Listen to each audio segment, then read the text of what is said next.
without further ado, allow us to begin. Last we left... Oh, Talzin is tucked away behind the border. There we go. Last we left off, you all found yourselves arrested, brought within the Praesidium Citadel to pay for your crimes. Rain was put into detention immediately for punching a guard immediately. And when he was getting out, he met Princess Helicia of the Ninth Circle, also known as Heli.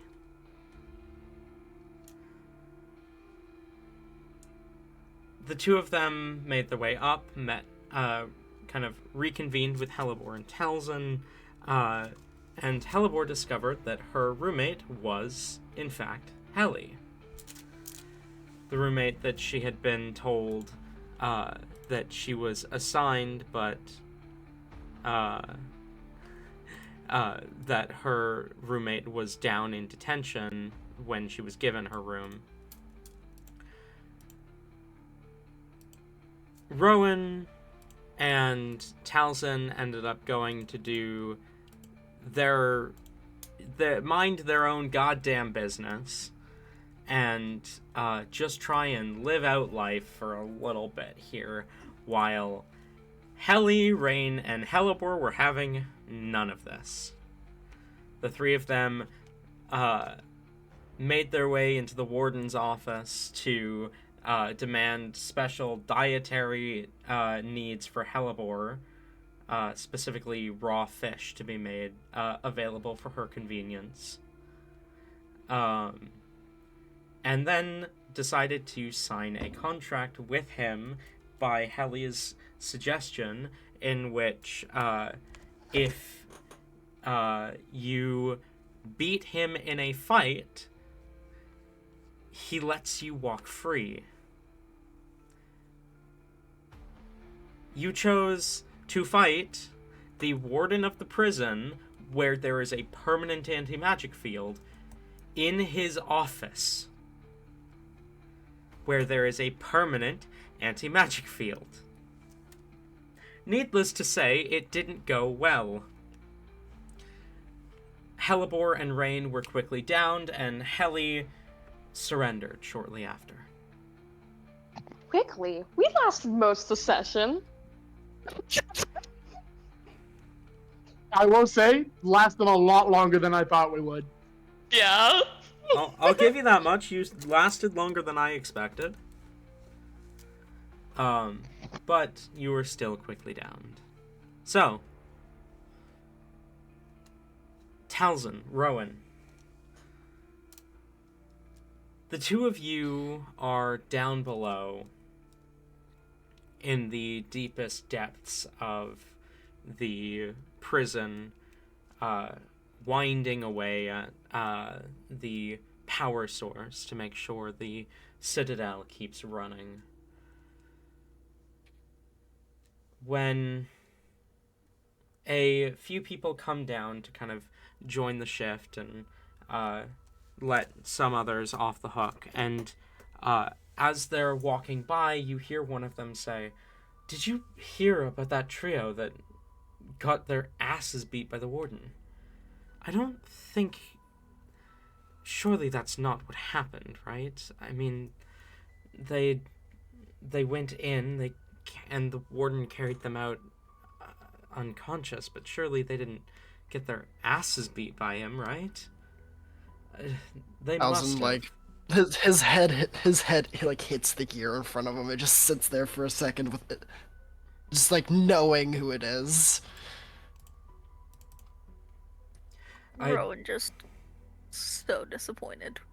I hear they were brought to Medic Firelight to have their wounds taken care of.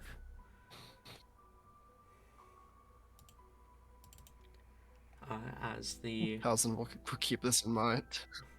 As the group kind of approaches one of the empty sections of the massive contraption and resume the process of keeping it running, keeping it moving, keeping it winding. Is there anything either of you would like to do while you are working away? Internally die just from secondhand embarrassment. But Talzin continue. is constructing what he could possibly say to these three idiots up there. But other than that, he is unbothered and flourishing in his lane, and he will continue to do what he's doing. Okay.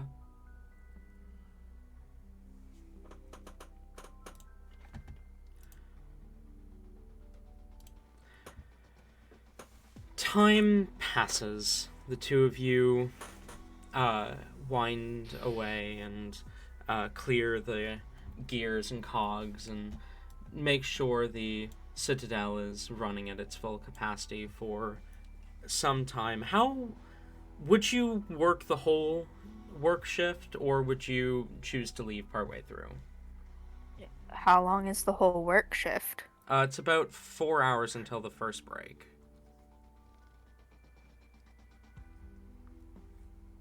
Yeah, Rowan would work the whole time. Talzin would have no issue just going until someone told him to stop.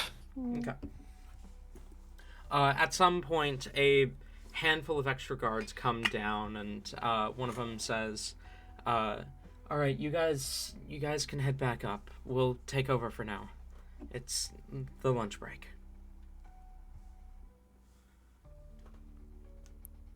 Talzin will nod and he'll get up and follow the crowd. The crowd begin to make their way up. Some make their way off to their rooms, but most make their way to the cafeteria area. Notably, you don't see your companions nor their newest friend as you arrive to the cafeteria section. Though Talzin is Talzin... looking for the medical area. Oh, go on. You're looking for the medical area already. Go Yeah, ahead and...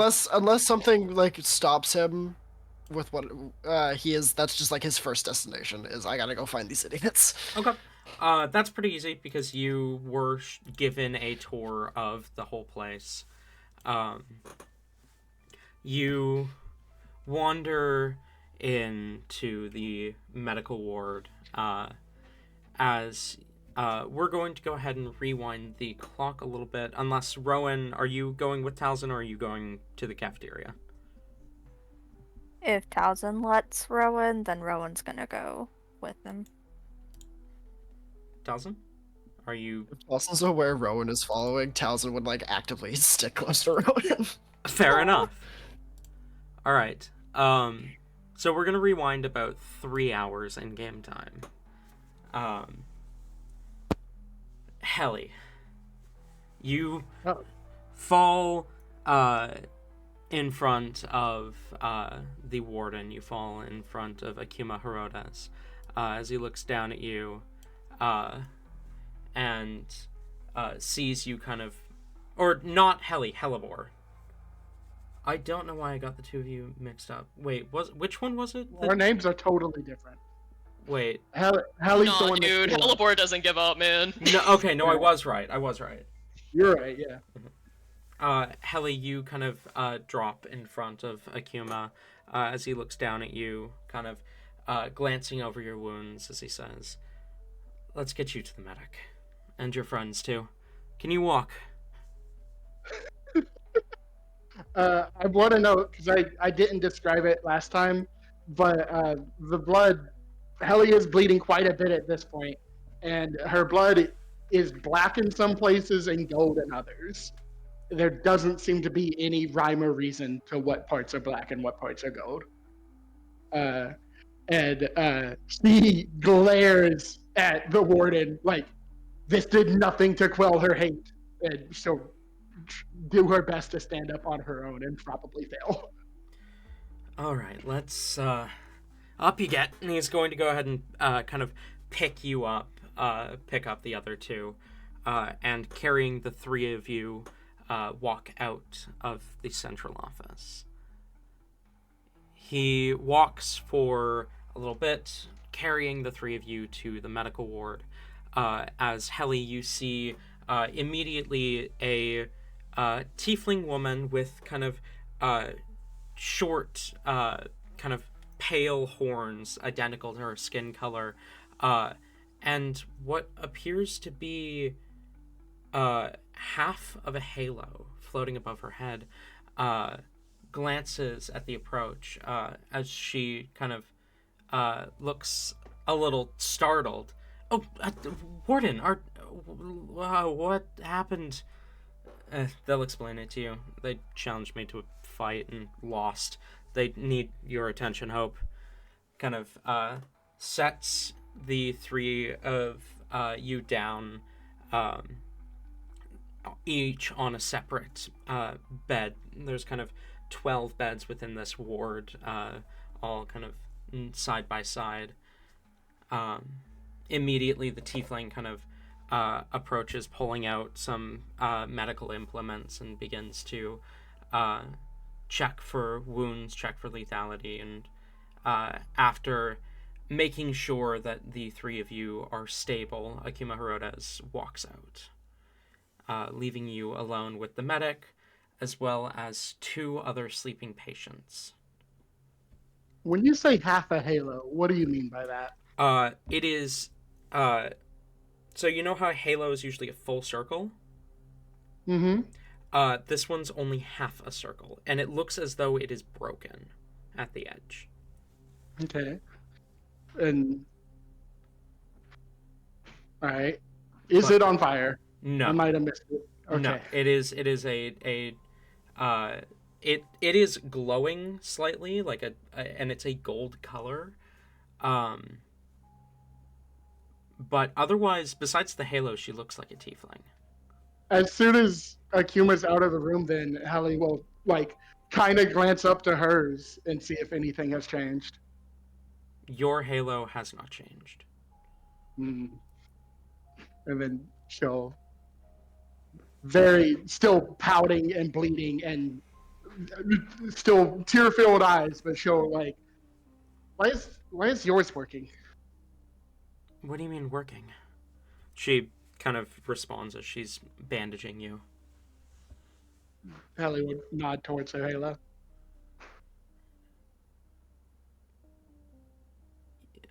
Do you mean why is mine glowing?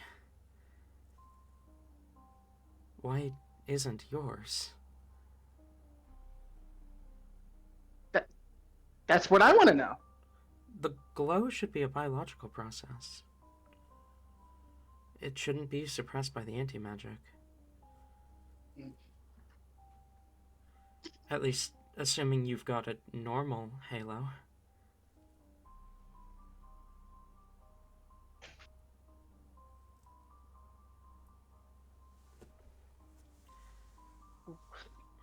What happened? Why did you try to fight the warden? Because I don't want to be here. Duh. Fighting Herodes is not the way to do that. Do you have a other way? If you are good, if you're on, you can get out up to, you can knock off up to half your sentence if you're just good. Great. So I'll be here 50 years then. Her face kind of drops, looking down at you. How old do you live to? That doesn't matter.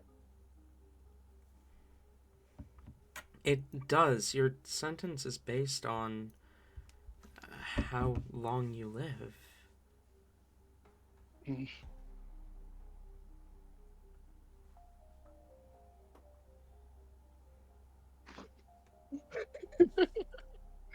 Hallie is still I want to know, just for body language, she is absolutely only offering things to be healed. Anything else, she is completely closed off with her body language to this person. Fair enough. And I want to make note. Is she healing with magic here, or is it No. all like? It is all okay. medical. It is. There is not a hint of magic. Do you not have healers here? What do you think I am? We can't This use is- magic down here. But this is gonna take forever.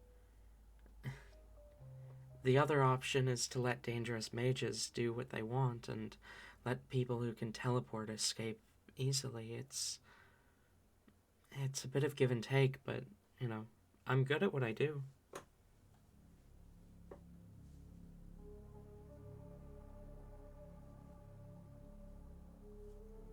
Who are you? Hope Firelight. No. She shakes her head. Who are you? Like, who are your parents? Well, my mortal father was nobody, really. Some drunkard who got lucky one day. I never met my angelic father. Yeah, they suck.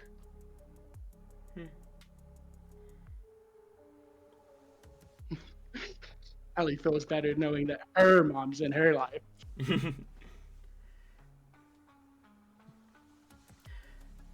I took to healing young. That's why I know how to do this. As she finishes bandaging one of your biggest wounds, she kind of looks at you, kind of nods. All right, you need to rest, but you should be okay.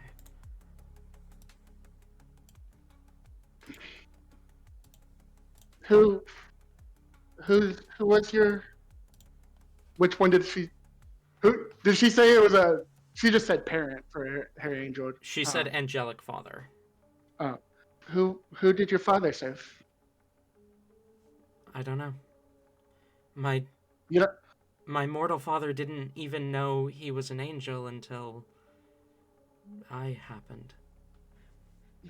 well, that's shitty. It happens. It's life.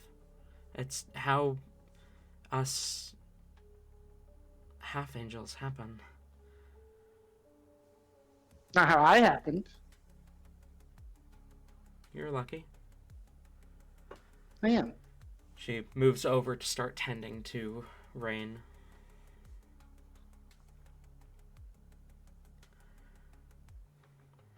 Unless you say anything else, Hope remains quiet for the rest of the time as she's...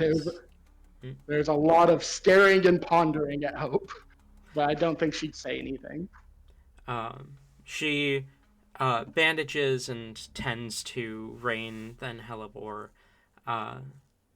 and once you guys are sufficiently treated, she turns to you and says, "Stay here the rest of the day, and at the end of the day, I'll reevaluate whether or not you can be dismissed from here."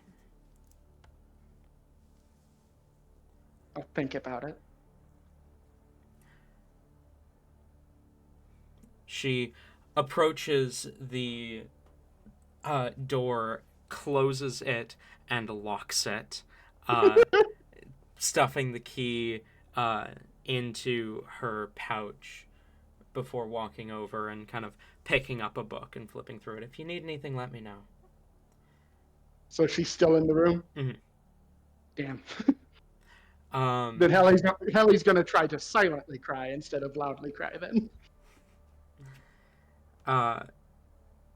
About 2 hours later, Talzin, you and Hellebore approach, not Hellebore, Rowan, approach the medical ward. You'd been showed where it was during your tour. You do see the doors closed.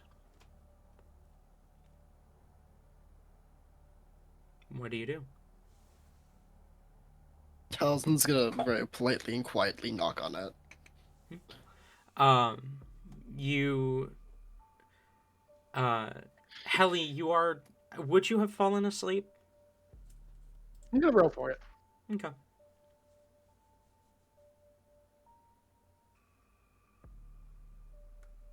Yes. Then you hear soft footsteps approach, then the sound of the lock undoing and the door opening. You see Hope Firelight, as I described to Helly, as she looks to you. How can I help you two? I just overheard that there were 3 people potentially here. I think they're part of mine. I wanted to make sure they're okay. I assure you everyone in here is fine, but you can come take a look for yourself if you'd like. That would be great. Thank you. Thank you. Oh, no, sorry, Rowan's. I for some reason forgot Rowan's there. Taliesin would have said he's part of. He's a part. They're part of ours. They're ours. Not mine. He would have been inclusive. I'm just tired. You're good. You're good.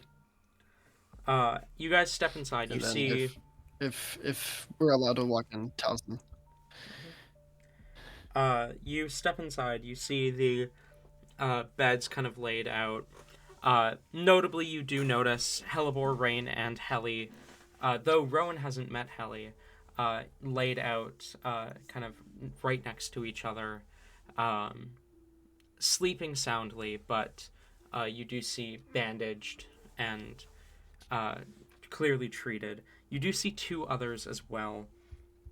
What appears to be a human male, kind of short, spiky blue hair, white, like beautiful white pants with a coral design along the hem, and an intricate kind of leather top. Looks very ocean themed. He also appears to be, he's got bandages over his chest, and he also appears to be sleeping, as well as another person who looks to be like some sort of half animal kin, though it's unclear which kind of animal. A fluffy tail, a pair of kind of long, fluffy ears, pale skin, white hair that is also brown in some places, same color as the tail, dressed in kind of simple leather, is kind of sitting up, looking at a book, kind of glances to you, and just kind of gives you a slight nod before looking back down to the book. Taliesin will like give a wave in return, and then look to the 3 and just kind of like inspect them from a distance for a bit. Do you know what happened with them? We overheard that they fought the warden, which I'm So you weren't disappointed there then. in, but no, we were smart and decided not to go have anything to do with that. She nods. I was hoping to learn more. That one, she nods to Hallie, wasn't very... Her answers seemed to leave... Receptive? Yeah, I think receptive is the word I'm looking for. Yeah, that checks. Okay, so that's all I needed to see. Thank you. Is there anything you need, Rowan, or are you good too? No, I'm good. Disappointed, but good. Mm-hmm. I'm sure we'll get an earful about it later. Hmm. Taliesin will like give a small bow of thanks to Hope. Before you go, the other one who's awake, the patient who's awake, kind of speaks up. You, looking directly at Rowan, you look like a fighter. Some sort of brawler, perhaps. Is that true? Oh, it depends. Why? Well,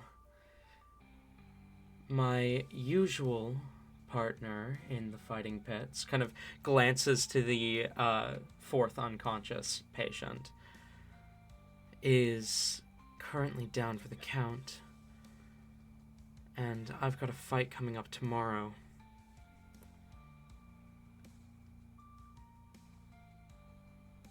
What do you think? That could be fun.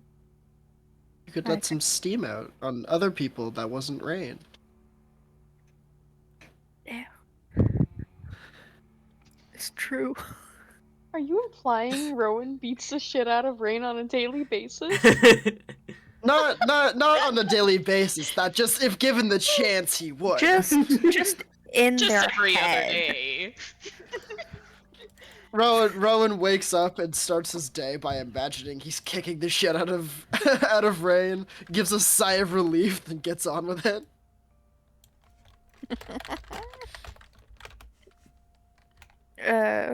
Rowan will think for a minute before looking back to the person.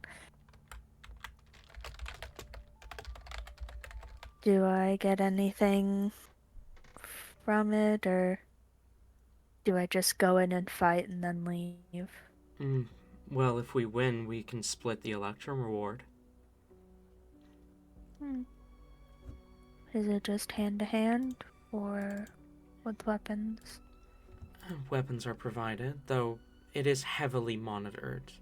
You kill someone, you're in detention for at least a year. Sure. I'd be willing to help. Name's Yergen. What's yours? Rowan. Rowan. I'll come find you tomorrow morning. Sounds like a plan.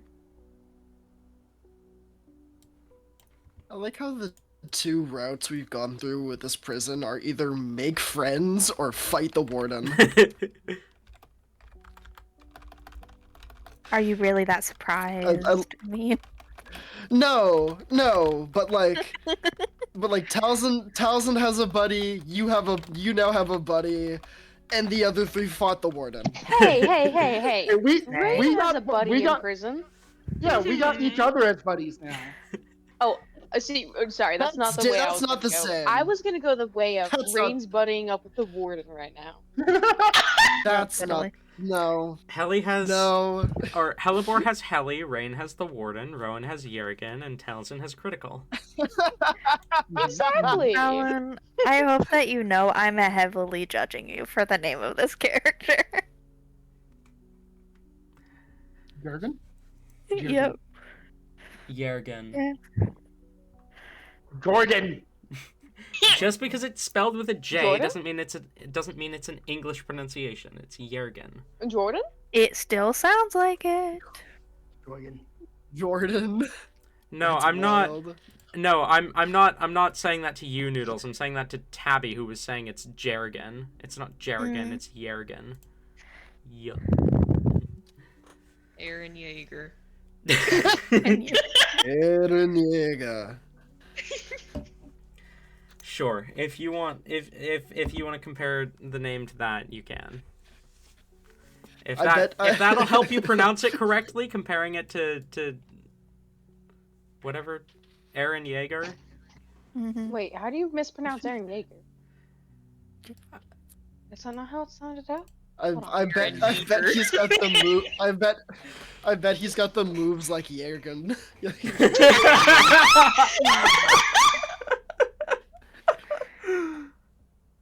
Phenomenal. I'll change his name to Bob if you guys keep making fun of it. No, please don't. I thought you said you were Hear me judging out, me for the name Richard. choice, Noodles. You thought what?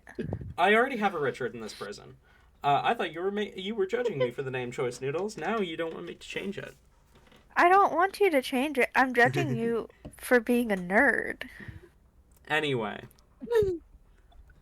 Also, I shall be back. Okay.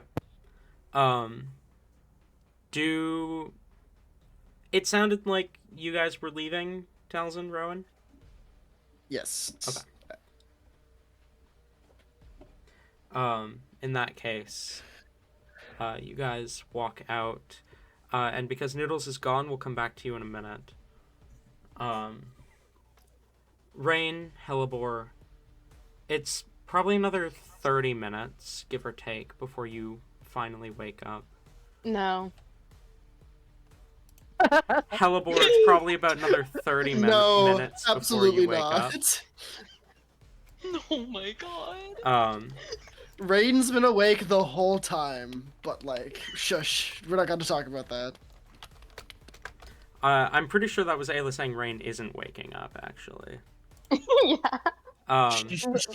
Secretly, Rain does the whole secretly. thing where he like opens an eye, realizes he's awake, and passes out again. Fair enough. Relatable. So Hellebore, you wake up, and you do see your companions, Helly and Rain, both sleeping. You also see another two people within the room, or another three people within the room. You see Hope Firelight, as I described. You see Yergen, now turned and speaking in hushed voices to the other patient, who is also now awake, the spiky blue-haired, ocean-themed man. As you Good kind man. Good. Sorry. of... No, what did you say? I just heard Shin Ocean Man. Man. Oh, Ocean Man. My god. I just heard Shin Man the first time. He's gonna take me to the land that he understands. You see, or you blink awake as you hear, Yergen say, "Why did you think that was a good idea?" "Because Vice is an asshole, that's why. It was worth it, too. I had to find another partner for tomorrow's fight because of your little spat. Oh, come on, it's not that bad. Besides, you need more friends."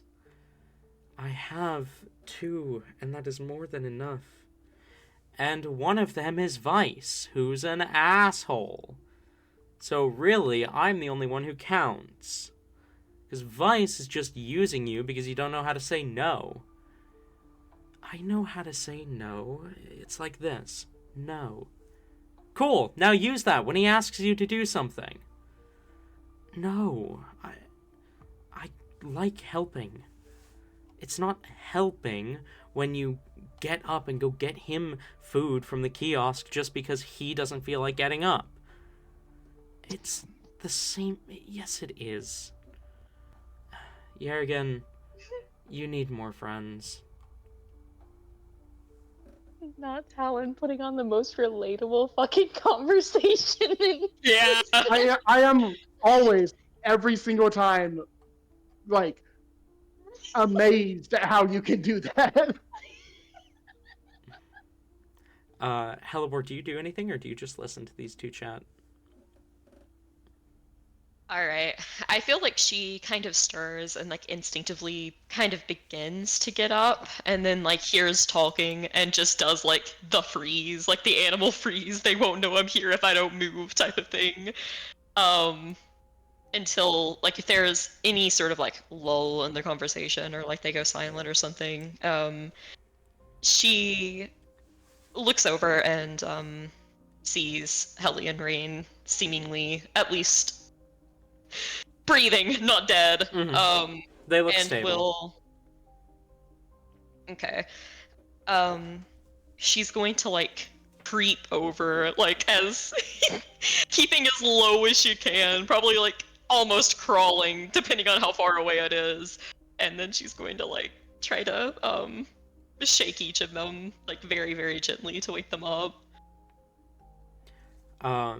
Your buds are close enough that you can kind of reach across without even getting out, to shake your companions to wake them. Rain, you are shaken awake by Hellebore. Do you wake up?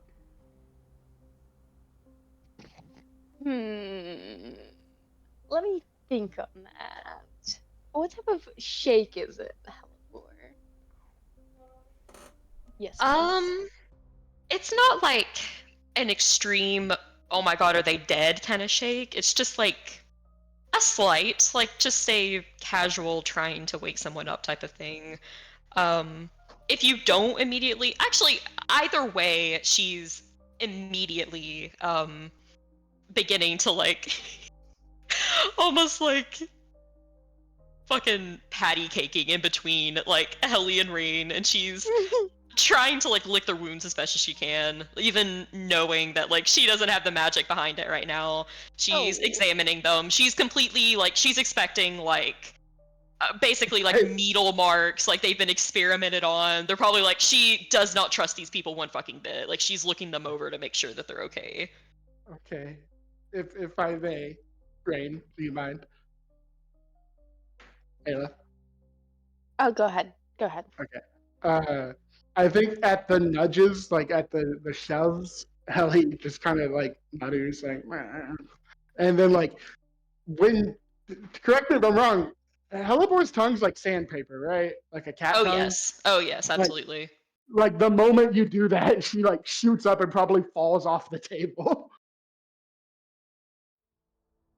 And she'll fall off the table and then go, "Ah, fuck. What is that?" Oh no, oh no, oh no, Helly, are you okay? Are you okay? Are you okay? Yeah, What did they do to you? What did they do to you? Do you know what they did to you? Please calm down. Stay in bed. You're fine. You're okay. You need rest, all of you. Hellebore turns and looks surprised whenever she sees this person, and then it just immediately goes to do they have any like signifying things of like something like a guard wears, or like, you know, to kind of like that they're with the prison? Not really, no. All right, she's gonna assume that they probably are, or at the very least they don't seem to be on her side at the moment, so she looks them up and down, gives like kind of a disapproving look, almost like a snarl. Ellie, they're trying to impersonate you. No, they're not as cool. Well, yeah, I mean, I know they're a much lamer version, but like, why are they even trying that with the halo? It doesn't look as good as yours. Because I'm a half angel? You need to stay in bed. You need to rest. Well, I've never met one until I met Helly, and then now I meet another one. That seems like too convenient. Like, I think that you're just doing that to like try to be her. I've been here for the last 25 years. You had to have done something terrible then. My sentence ended 5 years ago.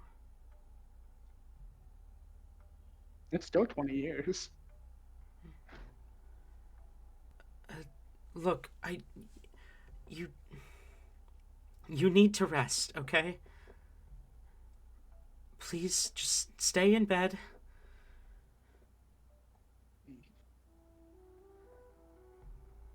How big are these beds? Are these like medical beds, so they're not actually that big? Yeah, about. Well, Helly will stand up from where she was on the ground and like sit in her bed and be like, "Fine, we'll stay in bed," and pat the seat next to her for Hellebore. I know this is going to be longer than you're used to healing taking, but there's no magic down here. So all of this is medical. I can't accelerate your body's healing process or anything like that. Oh. Rain kind of like opens an eye and will look over Clearly, not having been asleep. How long do you think we'll be in here? I will reassess at the end of the day. Ooh. Judging by the severity of your wounds, it's clear the warden wasn't trying to kill you. But you might need to be here for maybe 2-3 days. Depending, I need to get a good look at your wounds by the end of the day, just to see how your body is processing the healing. All right, so for out of character, Helibor is like a special case, so I can see her healing faster. But damn, a 2 to 3 day turnaround from having a rapier through your chest. Yeah, with like no medication, no magical healing. Like she should be bleeding out and dying right now. Nah, built different. Built different. Yeah. But even though that sounds like crazy miracle speeds for natural healing, Helly is still gonna scoff and be like, "That's forever." I mean, Why can't you just like not have magic in this room? Not have the anti-magic thing. because if there was no anti-magic here, we'd need like multiple mage guards stationed here 24/7 to counterspell anything that might be tried. There's already one segment of the prison that's only partially under the anti-magic zone that is on heavy watch. To do that in the medical ward as well would... Well, a lot of the people here are not comfortable being watched so closely. It would make it hard for patients to rest. Which What part segment of is the that? prison? Yeah. Some of the pipelines reach outside the anti-magic zones. They can't be accessed unless you're signed on to work in them, but... Yeah. Oh, boring work. Ugh. It's fucked, idiots. Get absolutely shitted on. Rain makes a disgusted face when at the prospect of having to work. An honest living. I'm sorry. Did I hear that correctly? You see the ocean man speaks up. Did Firelight just say you fought the warden? I nearly won. Why in, Not Not even a little bit. Not even a little bit. why in that? Not even fucking close. Why in All of that? us in the hospital. Why in the hells did you try and fight the warden? Oh, we're Seemed trying like to get the closer. quickest way to get out. Oh, we had two different ways of going about that. I'm sure, he is just one guy. Like, you two look strong. If we all work together, we could probably take him. Yeah, we cause like a prison riot. That won't end well for APS or anything. Well, not like they'll go back to their even more horrible, wretched version of this prison that they wanted originally. No, they would never. Sure. Yeah, but we won't be in it, so. Sure, and can you not right now? Oh, come on, Yerrigan. Look, clearly you guys haven't been here long if you think you can get a riot going. Most of the people here like it here. We don't want to leave. Yeah, Yeah, they got me, like, brainwashing. brainwashed or something. Yeah, I think there's bad. probably like some type of spell they put in the water. There's no way that would happen otherwise. Do you think it's in the water, Helipor? Mhm, Should we stop probably the drinking water water? or the food. Yerrigan just blinks and says, "A spell?" Mm-hmm. No. Maybe not a spell, because again, magic. Like can't a work. poison, What if a it's- poison potion. All the chemical They reaction. They put Alchemy. the field here. They could be lying to us and saying no magic gets here when their spell works. It's some science shit, I'm telling you. The reason Every most word out of- of your guys' mouth, I hate this. the reason most of It's us don't want to awful. leave is because the world out there is shitty. Tell us about it. I mean, So you there's- just stay in here and do nothing? they treat us nice. They feed What us. are you gonna do when, Wow. let's say, vampires come in and kill everyone? Yeah, if the world out there is so shitty, why aren't you going out there and helping it? This is complacency. You guys are going to hell. Because we're nobodies. There ain't shit we can do about it. Hmm. I mean, we're nobodies too, but we still, try and lose. Don't lower us but we're down to their trying. level. Yeah, but hell, boy, don't do that. We're much better than them.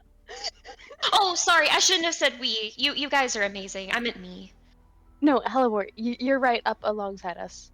Mhm, mhm. I was just some petty criminal. Like. Petty criminal that got caught? Damn right. But see, you're just like one person, but there's a lot of people here. If you guys actually like put your heads together and work together, you might actually make some sort of dent. Yeah, That's the whole point. That's the thing. You get a big group of people like this and tell them we're gonna make the world a better place. They're all gonna have different visions of what that means. Well, what's your vision of a better place? Somewhere where orphans like me don't have to brawl for a living. Like you do here. I do here because I choose to. So, Out by there- definition, if if your version of a better place is someplace where orphans don't have to brawl for a living, would you rather there be no orphans in general? See, that's the thing.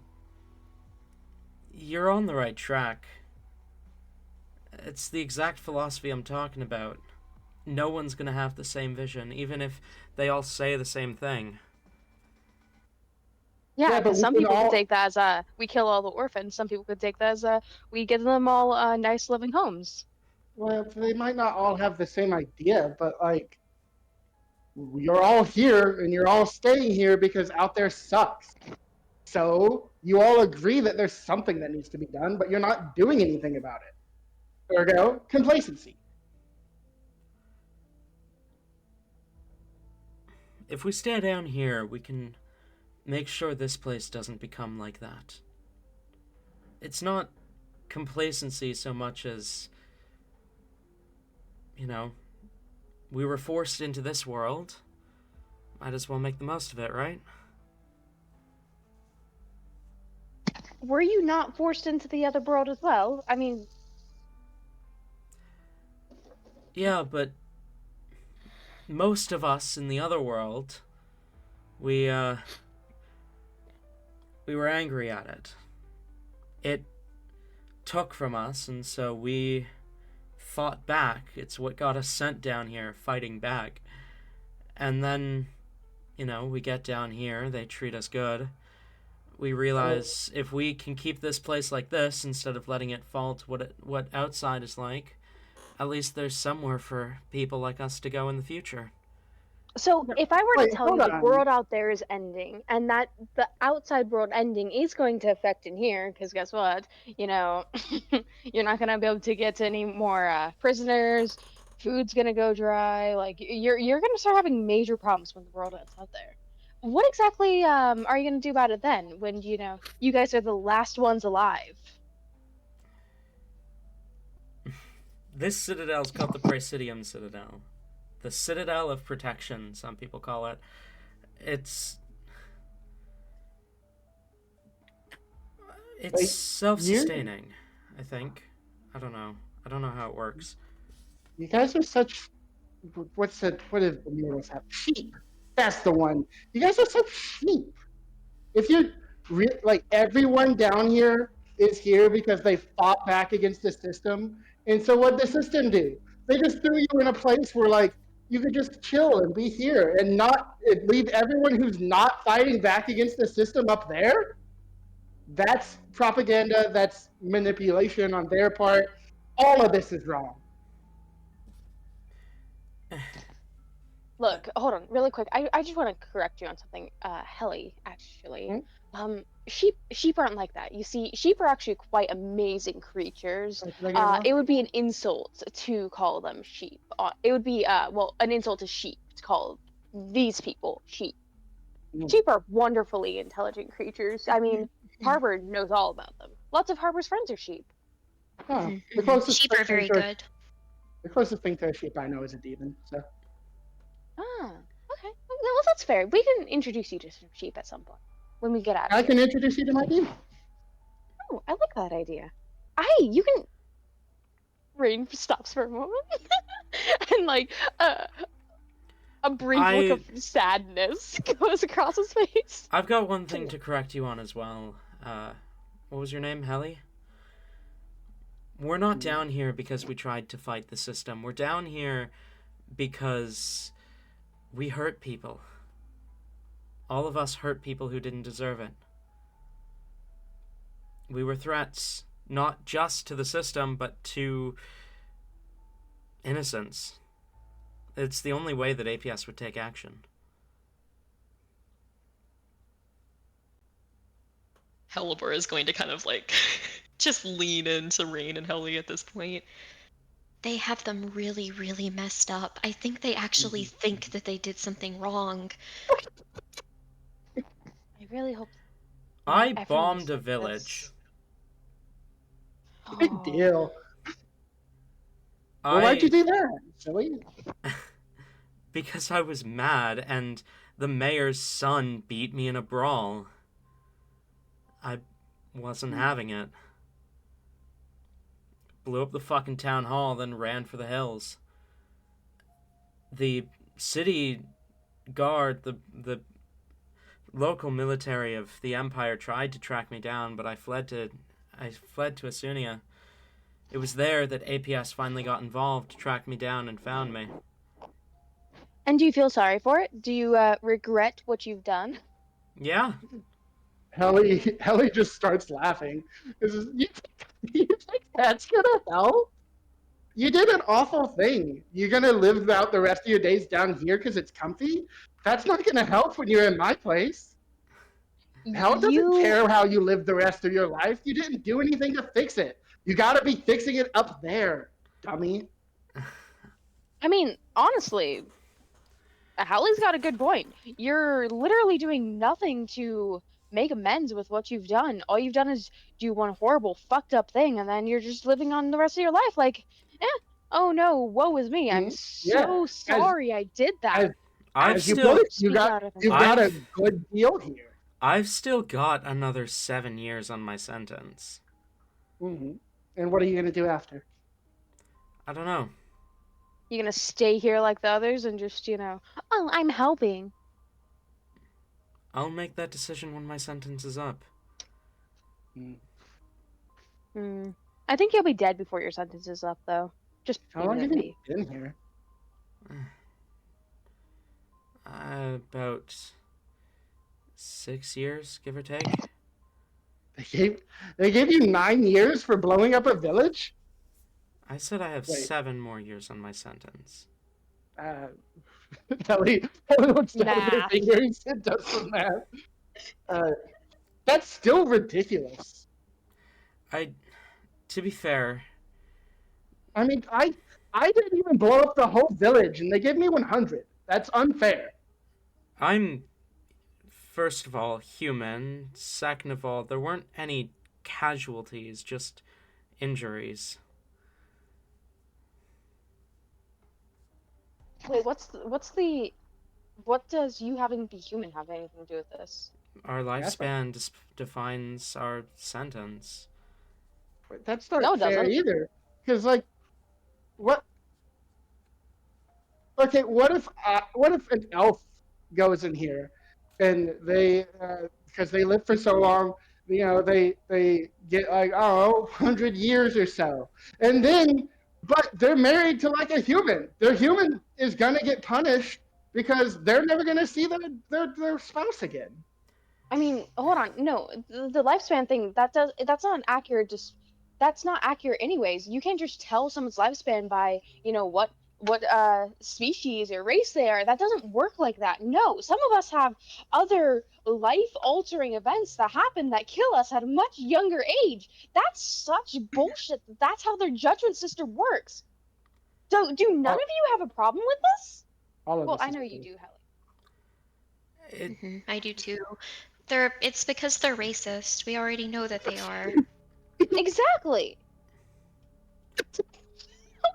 Sorry, Talon. I'm sorry. I think You at least have 2 party members that are enjoying their time here. I think every single time one of you speaks, I hate your characters a little bit more. I think if we give you guys With every word. I think a year from now, you're a year into your sentences, we might be able to be friends. But right now, I feel like we're just too different. Actually, I think a year from now, you're gonna be dead. Whoa. Is that a threat? No. I'm just saying, you weren't. I don't think you were listening to me very clearly before. The world's ending, and we're in here. We can't stop it. Shoran, Sucks stop. to be Stop mortal, I guess. antagonizing them, Shoran.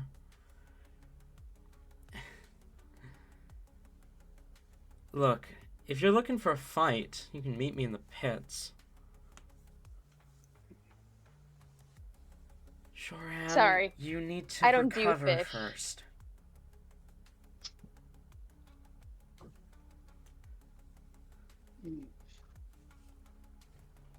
Those are some pretty big fighting words for someone who's still technically on death saves.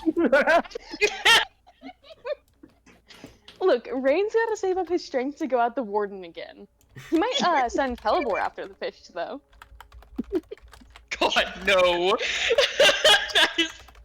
Helipor has zero interest in that. Helly's also pretty done with this conversation. She rolls her eyes and then looks back to Helibor and pats the bed beside her again. Helipor during this has probably already sat down on there. She's been kind of licking her wounds as this has been going on, and she'll look over to Helly. Do you want me to, like, disinfect for you? Mm, Or did it hurt? I've already tended to the wounds. They're disinfected. They'll heal quickly. I don't believe that whatsoever. Do you wanna lick it a little more? Oh, yes, absolutely, Rain. Move over and start That's licking. incredibly unsanitary. Please don't. I want to know, Helly was like very conflicted when Helibor was asking, but the moment like she starts moving over to Rain, Helly goes, "No, I'm done. You can do it. Yeah, it's fine." I'll take turns. I'll switch every 30 seconds. There you go. That's Or what the no.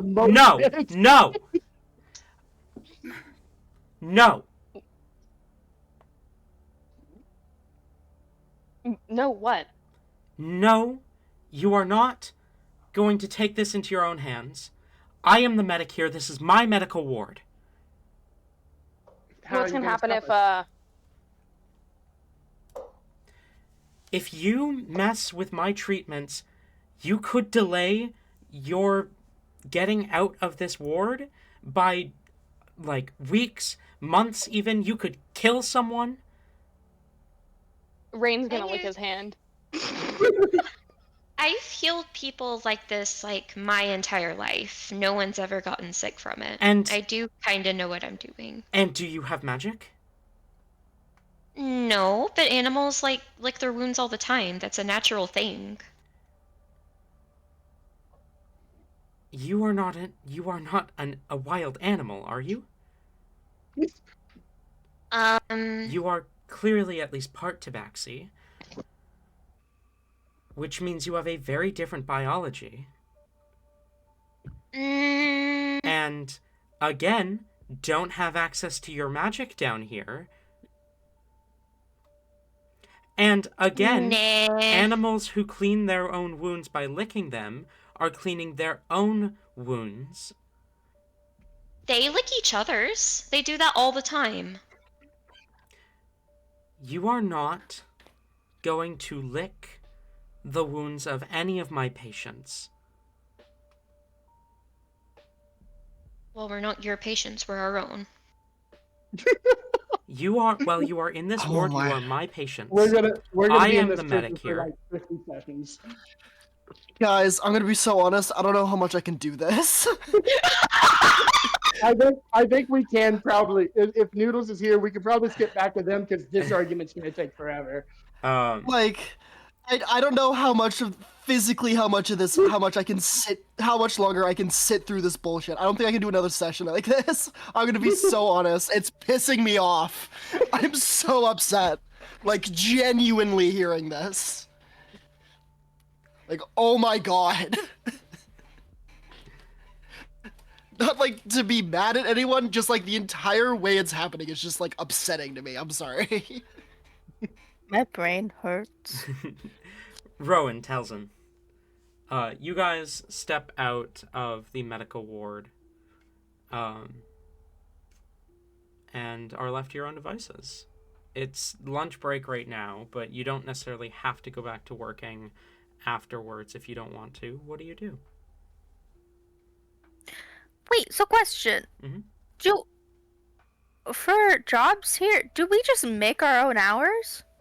Essentially, there's a period in which the guards are like where you are allowed to go to the jobs. You have to speak to the kind of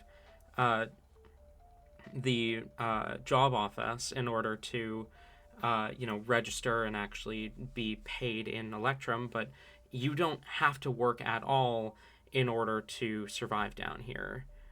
It allows you to purchase some extra amenities, extra meals from the kiosk, or though you haven't encountered them yet, there are some traders down here who you can buy some stuff from, books and whatnot. But you can live the rest of your life without doing a single hour's work down here. Will somebody come and stop you from working if you've worked too much? There are, like you experienced with the end of the shift hour, guards will come down and dismiss everyone when it is the end of the shift hour, or not hour, but shift block, and send everyone up to a break, and essentially force you to take a break. But there's a good, about 8 to 12 hour period throughout the day where you are allowed to work, spaced throughout a couple of breaks. Okay. So I was gonna say, if there's no cap on how much you're allowed to work, that's, first of all, incredibly dangerous.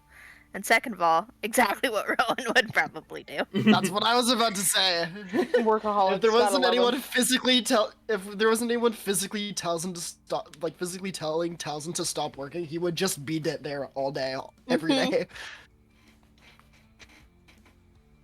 Same. Yeah, but Okay. no.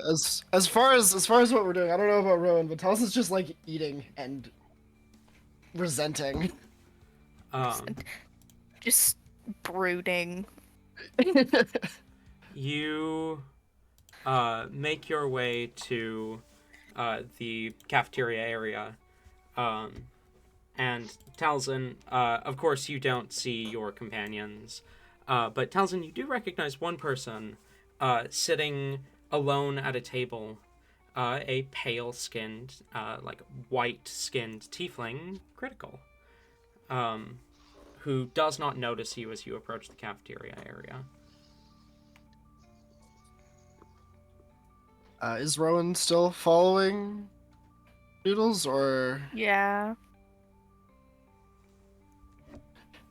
Cool. Whether or not Rowan is still following it out, Taliesin is gonna kind of motion Rowan to continue following, and then sits at the table where Critical is at, and then just put his head on the table and groan. Critical notices you. Oh, Taliesin, right? Mm-hmm. And I'm sorry, I don't believe we've met. Looks to Rowan. No, we have not. I'm Rowan, I'm and you are? Critical. It's nice to meet you. Likewise. Ready. Ooh, what are we having? Corny, would you like to serve yourself? I assume you guys stopped at the kiosk and got food before you came here. Mm-hmm. Dinner's ready. You're welcome. I assume you're Talisin's Dinner's friend. ready. Yes. Yes, Ayla. We can hear that dinner is ready. That's Oh, why I'm we're so doing. sorry. Okay, I thought I was muted. You're good, hon. we know food is ready. We'll be over to come get it in a Ayla, second. I'm on my way. I'll be there in a minute, I promise. Motherfucker, I thought I was Just give us a bit to wrap up this scene, then we'll come get food, Ayla. It's okay. I'm sorry. Why the fuck didn't you guys tell me? Noodles responded to you. Too. We did.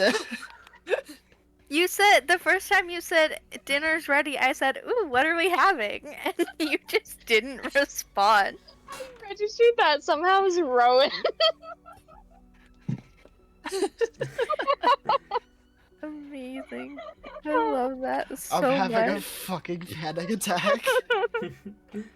I assume you are Talzin's friend then. Yeah. I met him yesterday. It's good to see you're settling in. Are you all right, Talzin? Mentally preparing for the earful of other people tonight. At least the potential earful. I don't know. You were nice, and you were alone, so it felt safe to come be around people I recognize. I get that feeling. It took me a while to get properly settled in here. Trying to make friends and whatnot. I'm glad you thought I was nice.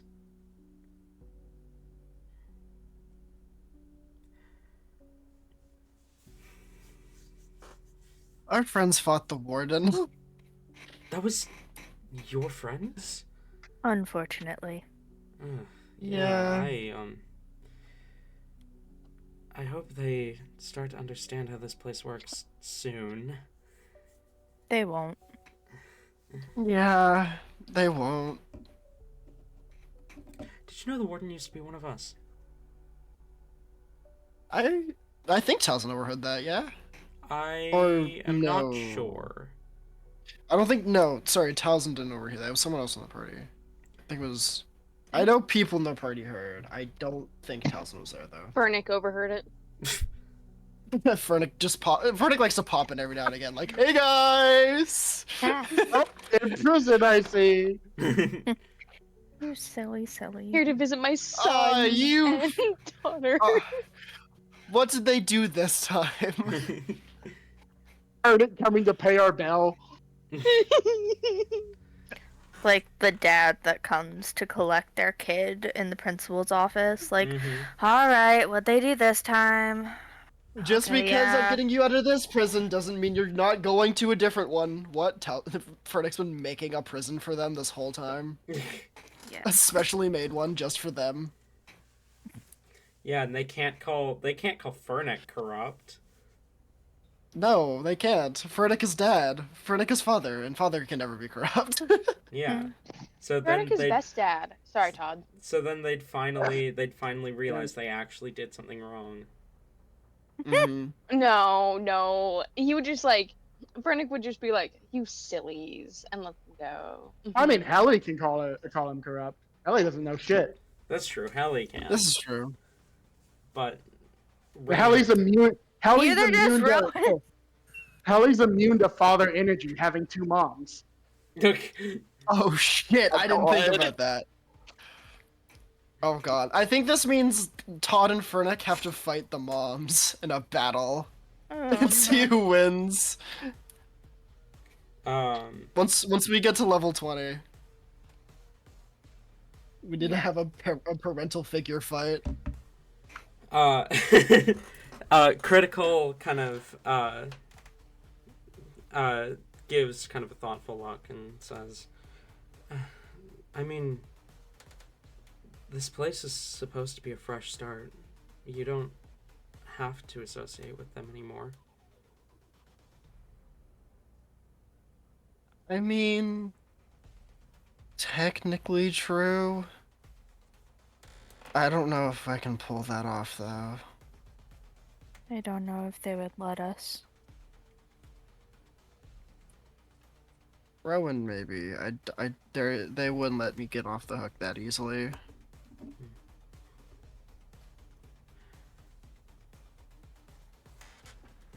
Well, I mean,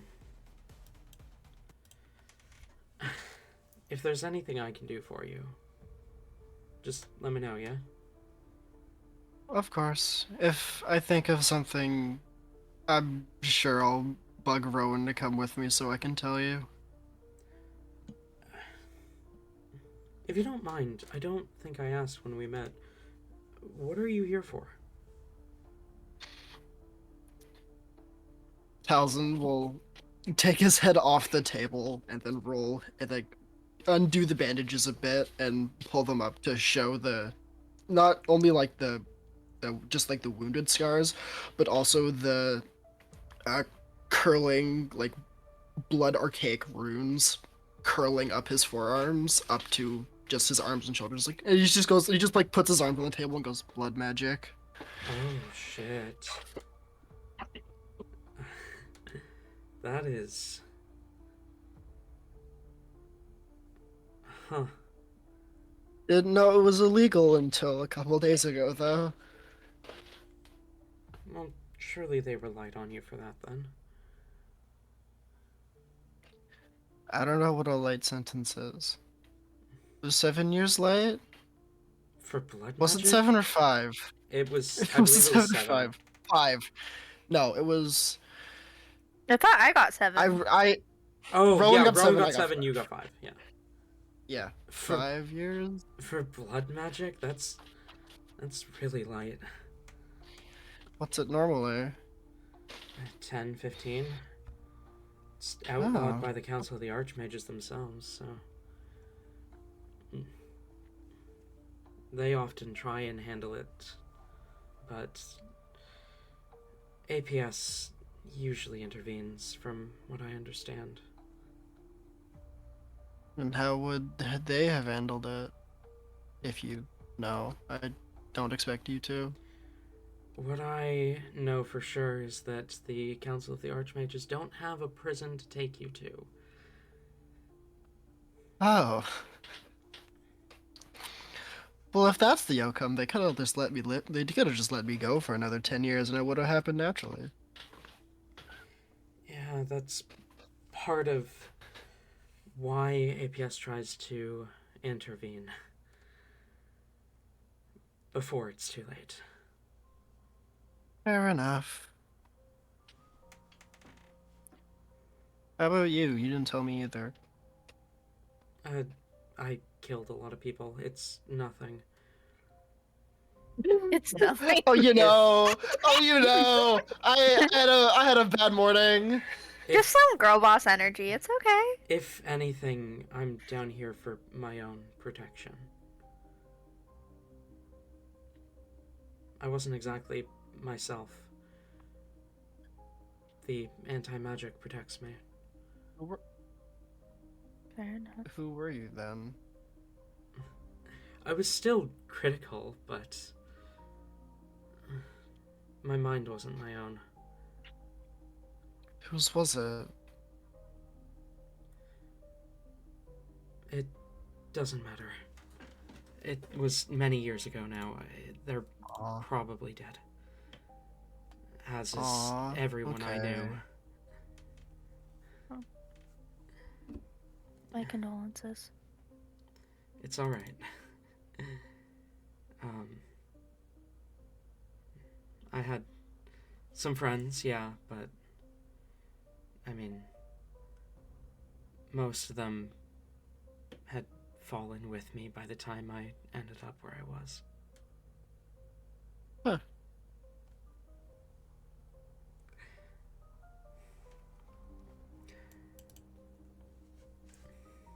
It's funny, actually, the woman who had control of me, she kind of let me go herself. Thought I'd be loyal without the mind control. As soon as free will was my own, I came to APS and turned myself in. I wanted to hide from her. Well, I guess that's a right way to do it. That checks. Yeah, but it doesn't matter. That's a few centuries ago now. Cool. Um,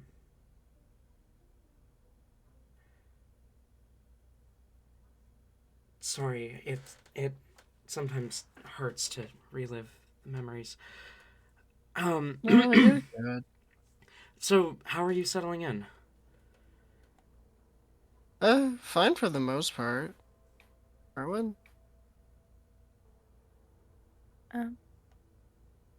It seems alright. Not ideal, obviously, but not the worst. Question. DM. Answer. Daily double. Does Rowan was already like given a room, yeah? Yes, Rowan and Talzin are roommates. Okay.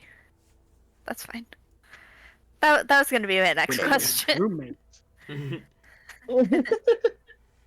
Oh my god, they were roommates. And they were roommates.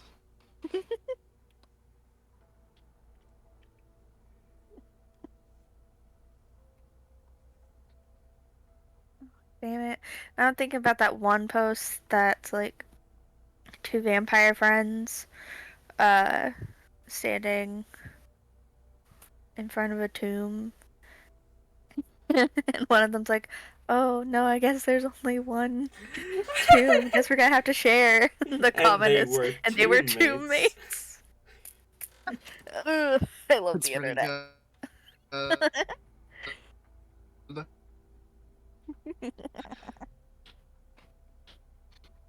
Anyways, D&D. Um,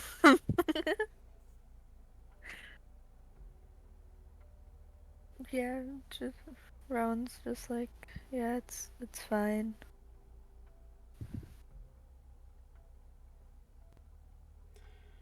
I'm sure you'll get used to it.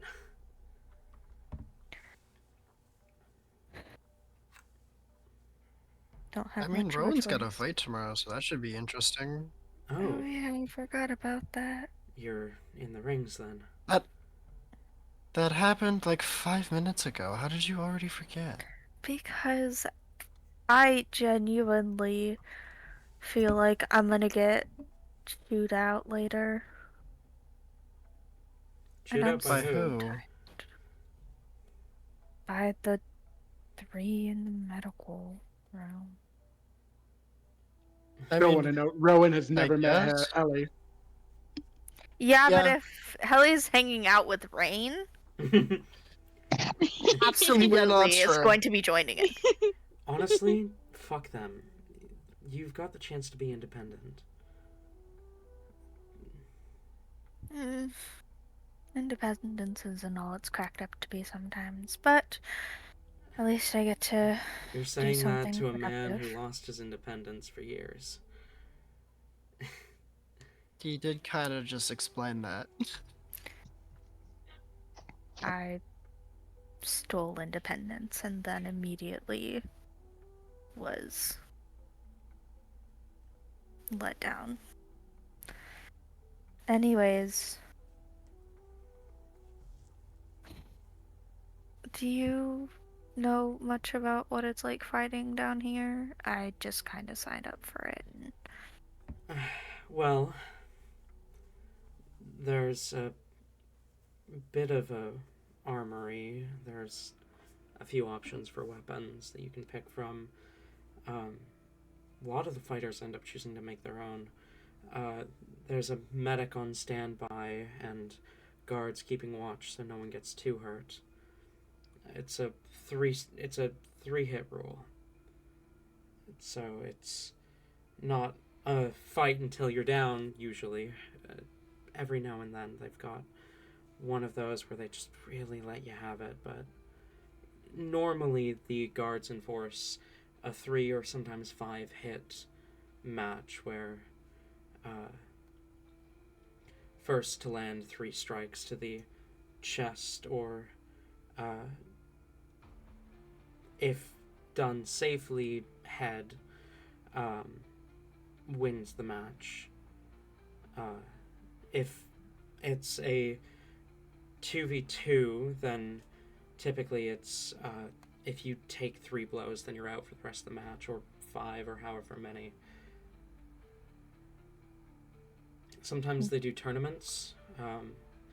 It's mostly an exercise thing, the guards say, but we all know the real reason. It's to, make sure we're letting out steam in a safe location and not out here where someone could get seriously hurt.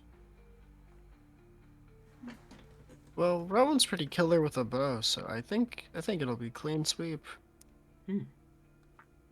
If Thanks. people have access to that. Yeah, they've got blunted arrows, so they don't really pierce well, but it's better for everyone, really. Fair. Just gotta make sure you got an option for when they get in close, yeah? I have that too. It's good. The, I've fought in the ring a few times, but the guards really aren't happy with my fighting style, usually. What's And your what style fighting would that style? be? I tend to prefer some of my more natural weapons. Ooh, fun. The guards say I fight like a savage and haven't learned anything in the however many years I've been down here. That's not great. What the fuck? I mean, lizard folk time. I mean, like, savagery is, I don't know, people taste pretty good sometimes. See, that's what I was saying, but Lizard guard- folk moment. the guards insist that it's imperative that I, fight like a normal person if I'm ever going to be reintegrated into this society or whatever. I mean, normal is technically due to, like, each individual. If that's normal for you, that's normal. But look at me. I'm a tiefling. It's not exactly what you'd expect from me. I don't know. I don't know. Normal is normal. Can't really do a set definition on normal when it's different for every individual, for the most part at least. I mean, the guards have a point, though. Someone could get seriously hurt with the way that I fight. No, that's fair.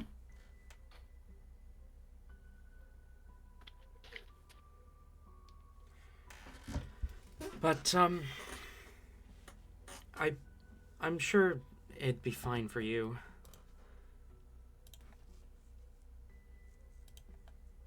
If you wanted to fight, that is.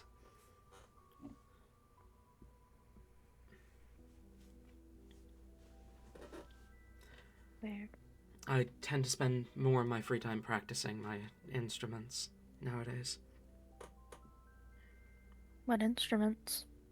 Aw. I personally prefer the lute, but I've lived long enough to learn quite a few. Lyre, You know how to... pan flute. Pardon? Have you ever played the harp? I have. It's a very beautiful instrument.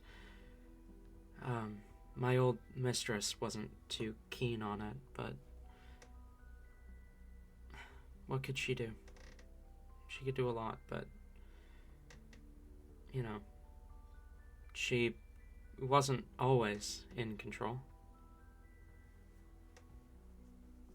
Fair. I used to know someone who made the most beautiful music with a harp, and I miss it sometimes. Wow, that's cute. I sometimes do little performances. I'm doing one tonight if you want to come listen. That sounds wonderful.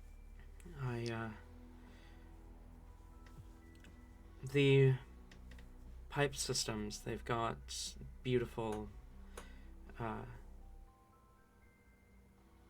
I'm blanking on the word. They've got beautiful acoustics, and there's a section of the pipe systems that's not off limits. An old pipe that's not used anymore. It's been blocked off, but it's blocked off partway in, so there's kind of a space in there where I've kind of made my stage. It's actually just over there. And you see, he points, and you can see what looks to be a large kind of round opening in the wall, maybe about 10, like about 7 feet in diameter, give or take. That's a little bit above the ground, but has kind of like wooden stairs leading up to it. That looks like it gets some use, but not the use it was originally built for. If you want to come, it's just after the second meal break is usually when I do it. That sounds nice. Agreed.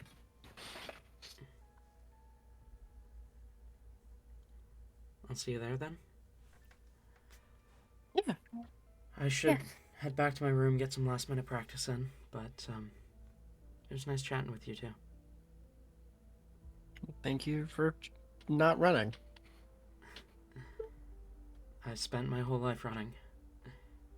When I got here, I finally learned how to not. He smiles a toothy smile, and what are your passive perceptions? 20. 14. Talzin, you swear 2 of his front teeth are sharper than a tiefling should be. Yummy. And he walks off, I need those for inspection for later. leaving the 2 of you alone to finish your meal. All I want for Christmas is his 2 front teeth. I desire them.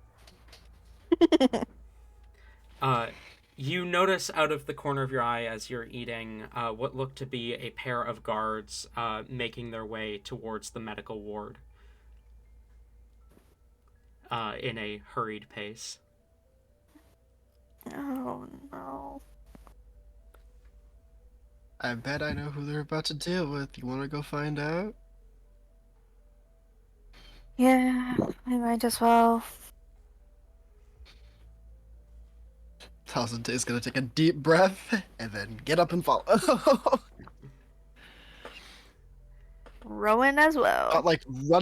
not like running behind them, but like at a keeping distance, but still following. We're enough to make the excuse. We're just going the same direction.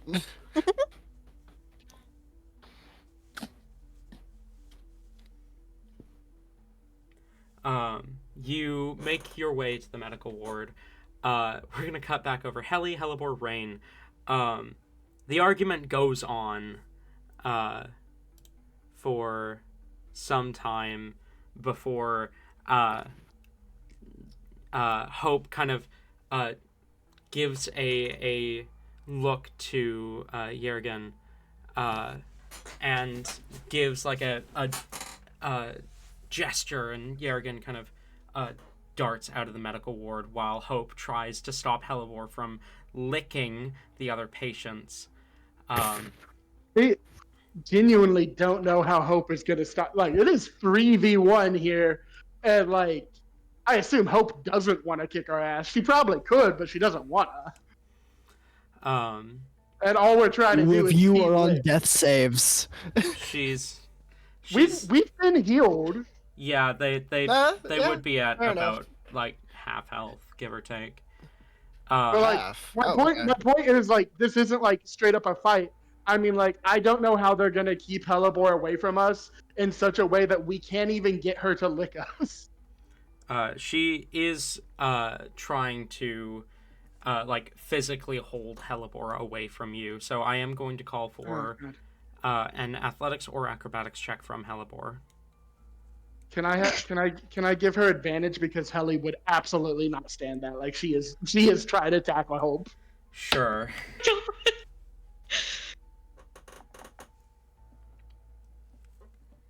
Um, with advantage, that's a 19. Okay, you manage to get a lick in before the door opens back up. You see two guards enter into the medical ward, and Yergen behind them kind of makes his way back over to the bed that he had been healed on as the guards come in, kind of weapons drawn but not brandished. And one of them speaks up and says, "You need to listen to the medic." Helly side eyes Jurgen and just whispers, "Snitch."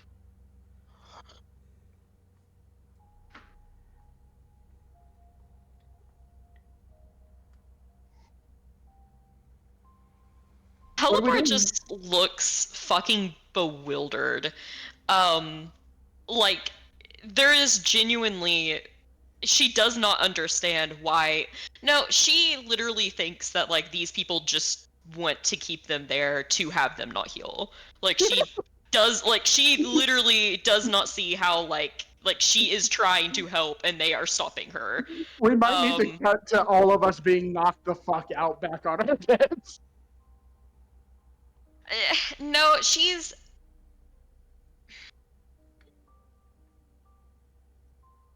doesn't want to cause something that would. She doesn't want to get Helly and Rain hurt in the process of trying to make a commotion. She will just sit back down beside Helly, and give an absolute hate-filled glare to everyone else in the room, other than Rain See, and Helly. I think honestly, fuck. Hold on. Let me roll a dice, guys. Let me roll a dice. Has Rain just been sitting on his bed this whole time? Yeah. I do think that Helly had to like fucking limp over there to try to get separate Hope and Hellebore. Mm-hmm. What exactly will you do to us if we refuse to comply to your wants? We will separate you as necessary. There are other medics and there are other medics within the Citadel. But it's perfectly fine if I do this, and Rain will lick himself. Don't. You are going to ruin the healing process and just get yourself hurt.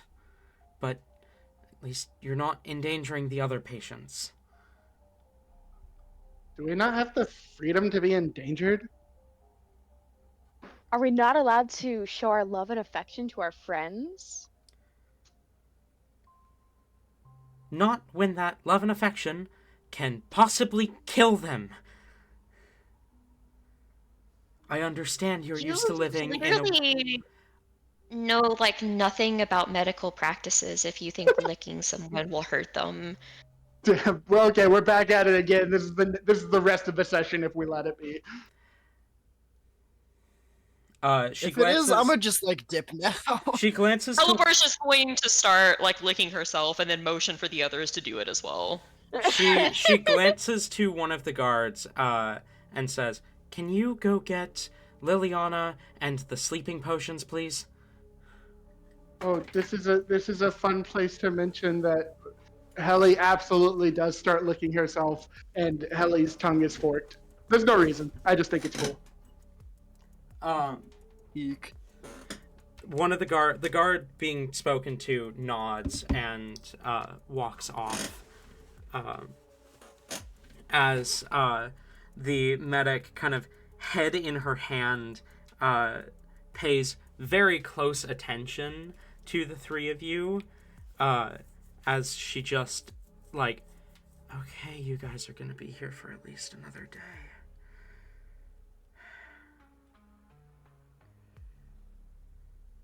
I wanted to let you get out of here as soon as possible because it's clear you don't want to be here, but the more you fight the process, the longer you're going to be here. It's probably about this point that Rowan and Talzin, you guys approach the scene. What do you do? Just gonna Taz is just gonna like look in through the door and just examine everything going on and wait to see if people notice him. Whatever Rowan wants to do, I'm excited for it.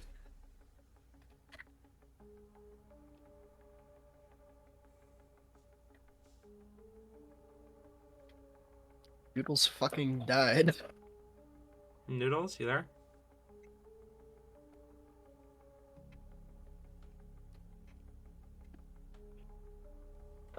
Noodles. Noodaloods. Don't. Don't. Noodly doodly? Oh, come on. No, I will not. I will not be coming on with this one. Okay.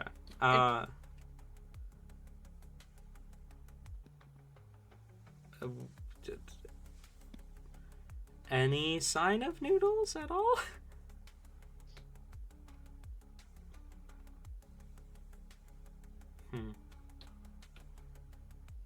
Not that I am seeing. Okay, well, in we'll that continue the case, scene then, Talzin- and...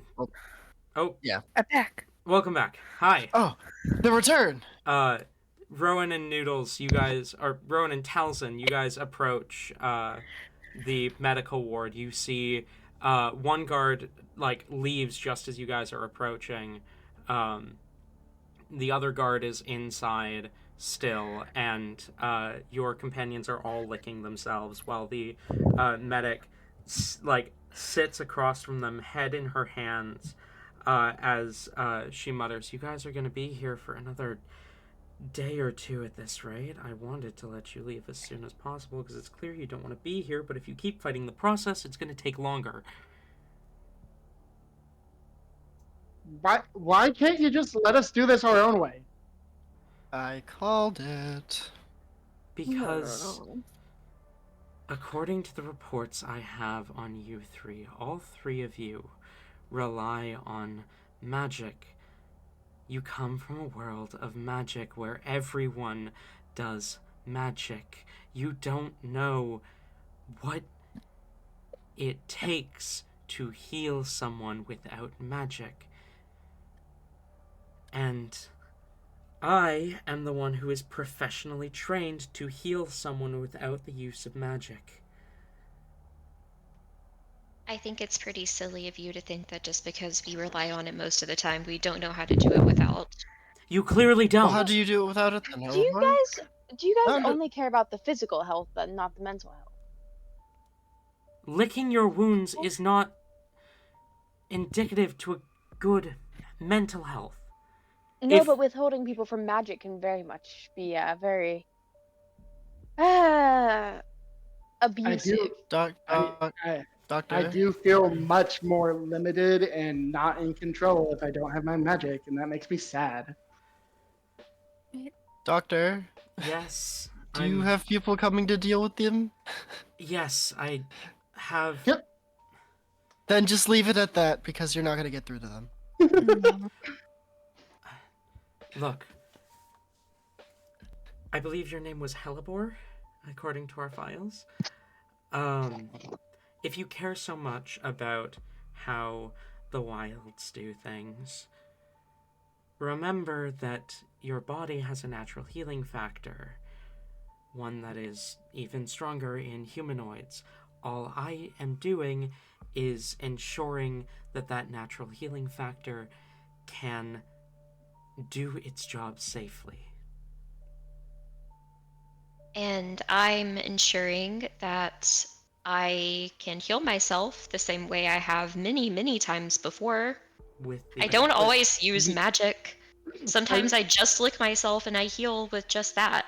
It's almost like I've, like, you know, lived a life before I came here and I know what works for me and what doesn't. I just want to clarify, Talon, is that like an in-universe reason why people can just take a long rest and heal? Is that everyone heals faster in this world than in the real world? Yeah. Because that's actually pretty fucking smart. Yeah, it is.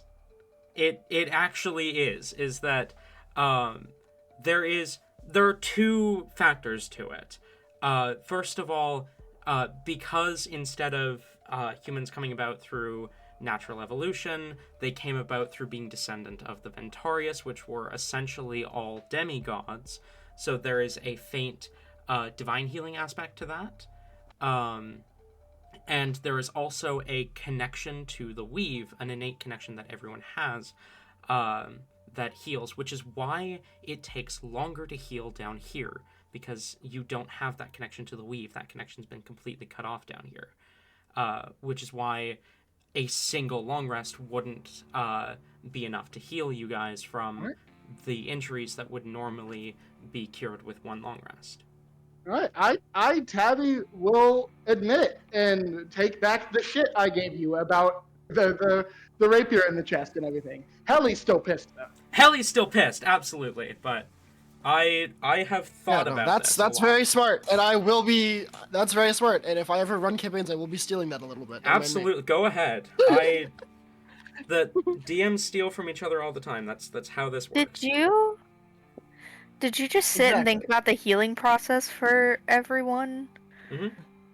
I knew you guys were going to come down here eventually. Either you guys or Wanderings or both were going to come down here eventually, and I knew that there was no access to magic, which means I had to think about exactly how non-magical healing works and why, like, whatever. And then as I was thinking about that, I was like, well, I don't want you guys to, like, get in a fight and then have to spend a month in the medical ward. So then, wait, but long rest full heal characters, so now I got to think about how does that work, and then it all just kind of came together. This is not that related, but it's something I meant to like message you about, and it might become relevant soon. Mm-hmm. As a devil and angel, does Helly need to eat or sleep? Helly, I'm down. I'm definitely down for her needing to sleep. Yeah, but like, sleep is definitely a requirement. I think not needing to eat does make sense for her. Like not needing to eat for her own sustenance, but like she can if she wants to. There is a level of sustenance that devils and angels both require within my settings, but it is you can go much longer without eating. Okay, that makes sense. At least 3 times as long without eating. And in some cases, you can get your sustenance from just being near large sources of divine or demonic power, or devilish power. So theoretically... so theoretically, in hell, devils don't need to eat. They just do it because they want to. Mm-hmm. Makes It's sense. when you are disconnected from that source of power. But actually, in like half a week or so when Helly actually feels hungry. That's a new feeling for her. Mm-hmm. I do think she would have been Interesting. Okay. warned about that before being sent to the material plane, but Yeah, definitely. They would have filled her in on that Yeah. for sure. Yeah. but it still would come as a shock when she feels hungry. All right, I like that. Well, wait, that already would have happened because she was in detention for 30 days. Mm-hmm. Unless Okay, she'd never mind. been Continue. eating when they brought her the food. I think she would be. Yeah. So she, as of right now, still hasn't fully experienced that hunger yet. All right, good to know. We can continue We to gotta see. change that. I need this shock on camera. You want to hear Haley complain and whine about another bodily function that like everyone has to deal with? Yeah, kind of. Fair it's not too much longer when the guard returns, and in tow, brings with him what appears to be a satyr woman. She has these kind of fluorescent horns with kind of bits of jewelry hung from them. As she walks in, a satchel over her shoulder, she glances to Hope, who like just sighs in relief and says, "Oh, Lillian, thank the gods. Okay." So, if you're so insistent on healing quickly, she reaches into Lillian's satchel and produces 3 small vials. These will help. Take them. Doctor's orders. And she holds out the vials to the 3 of you.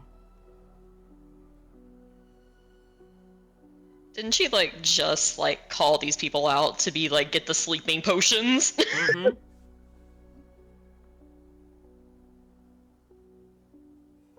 I'm not thirsty. I mean, I'm she's not not doing that. wrong. Doctor's orders. I don't like being drugged. What's in it? I can Come on. sleep just fine without that. I'm actually allergic to that.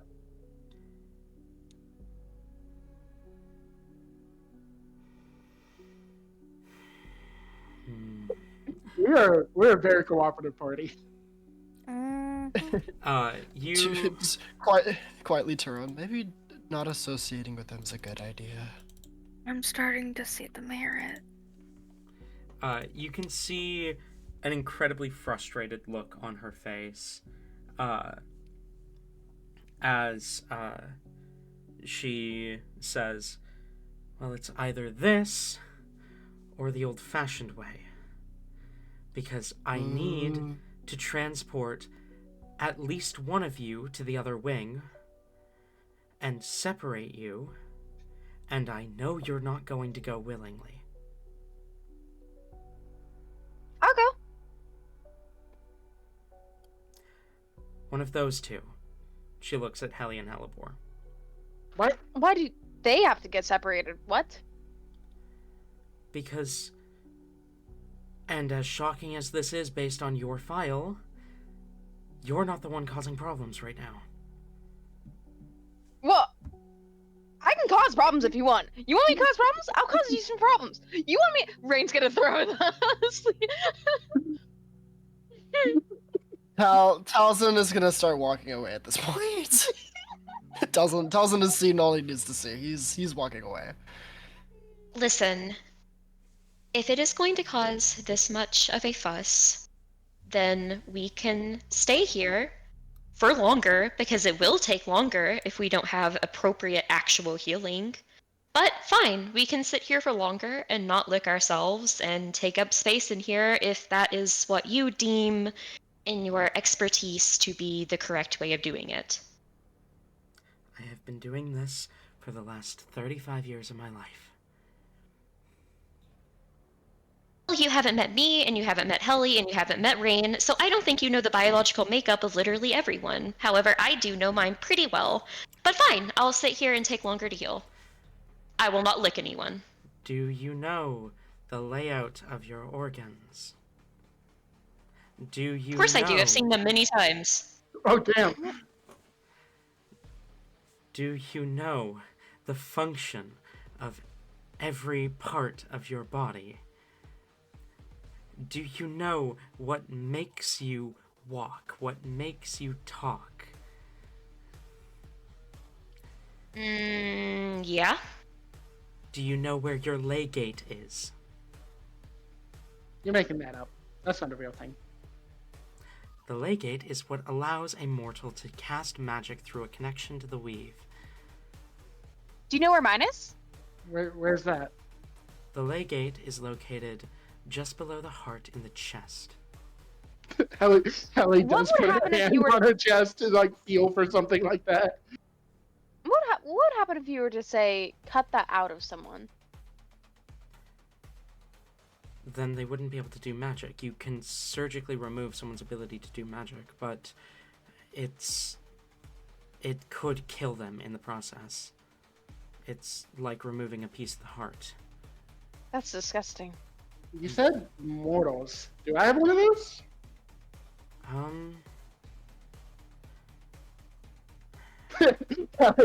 Helly cocks his eyebrows. Says, so you don't know my anatomy. Your file is interesting. According to your confession, you shouldn't exist. Shush. Okay, I'll be quiet. I'll stay here. No licking. She sets the vials back in the bag and says, "All right, Lillian, can you take these two," and gestures to Yergin and Shorin, "to your wing, please. I'm going to need all of my energy to focus on these three." Lillian nods and says, "It will be done." "Are you two good to walk? Are they good to walk?" "They should be good to walk. They just shouldn't do too much else." "All right. Come on." Shoran and Yerrigan get up and follow Lillian out. As Hope smiles as Lillian leaves and says, "Those weren't sleeping potions. They were healing potions."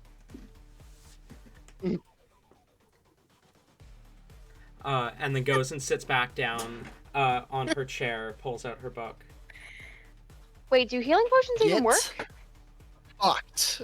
They are made entirely of herbs. They aren't as effective down here because these ones don't use any magic, but they do work somewhat. Then why didn't you give us those before? Because they're more of a pain relief. Good when you're fighting, but they don't actually do much in terms of actual healing. It's the magic in the ones that you find on the surface that does the actual sealing of wounds and whatnot. They're useful if I'm going to perform a surgery or something. I usually give them to patients beforehand. But they don't actually do much in terms of healing. It's just a pain suppressant. Tylenol. Yeah, it's magical Tylenol. No, not even magical. Distinctly not magical fantasy Tylenol. I want to know throughout this conversation, Helly is still like trying to feel her chest for anything that she didn't notice before, but like she is not asking. She doesn't want to because she's afraid that they might do something. You know you can't feel the lay gate, right? Even if you have one. Unless you puts her hands. Unless you can reach your hand into your chest and grab your own heart. Then how do you know you have one? Because I could do magic on the surface. Do people who are unable to do magic not have one then? People who don't have one have no connection to the weave and thus have no way to perform magic outside of a connection to a higher being. It's not that if you can't learn magic, then you don't have one. If you don't have one, then you can't do magic, even if you have learned it. There's very few cases where someone is born without one. I think there's been 6 documented cases ever. But we don't have a lot of information on the Legate. It hasn't. We only discovered it. I say we. Could you Mhm. could you give someone an artificial one? It hasn't been done before, but in theory, maybe. Mhm.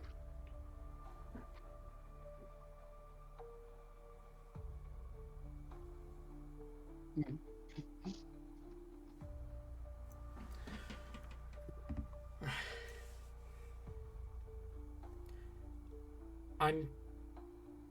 I know this change is uncomfortable.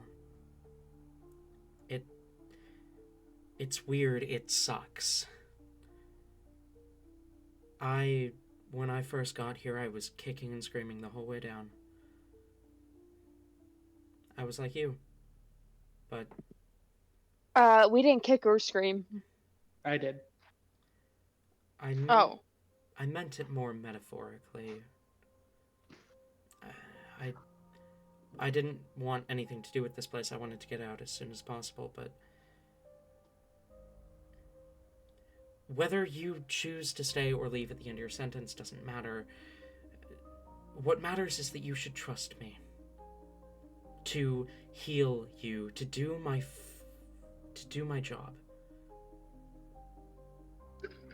I think at the trust me, like Helly like scoffs and like there's a how to describe this? You know, like that like insulting like glance to something on your body to be like, really that? A Like, sneer. yeah, sneers at the half halo for a second. I lost it in the instant that sent me down here. What did you do to get sent down here? I was part of an organization called the Cursed Ones. Whoa. That was not Helly, that was me. Oh no! Helly doesn't give it. Helly doesn't really know. Guys, Rain's about to spend a year in confinement. Oh, Halivor just like immediately is going to try to like reach a hand over to Rain, like like immediate comfort mode. My father was one of their commanders.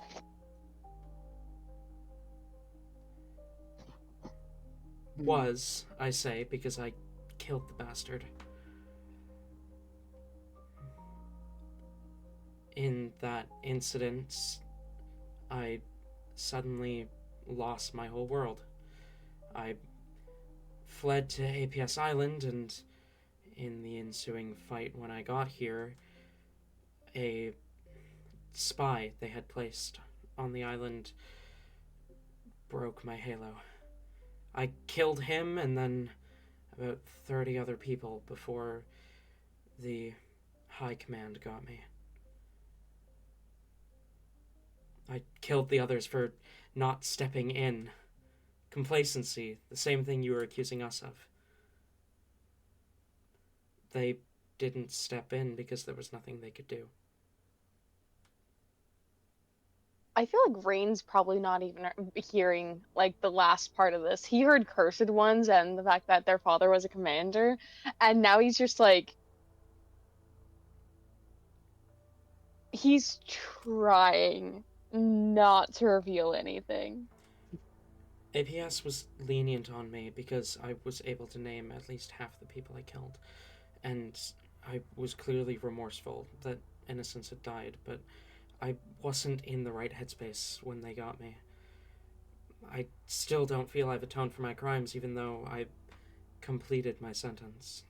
It's part of why I chose to remain. You'll never atone for your crimes. I am inclined to agree with you.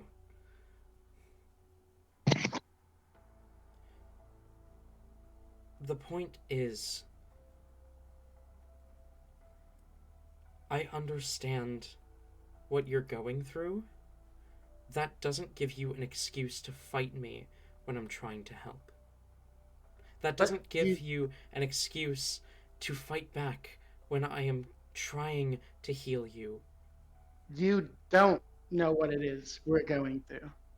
Because you did something bad, and we didn't.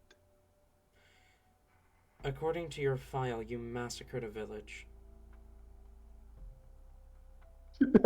Hallie rolls her eyes and just says, self-defense.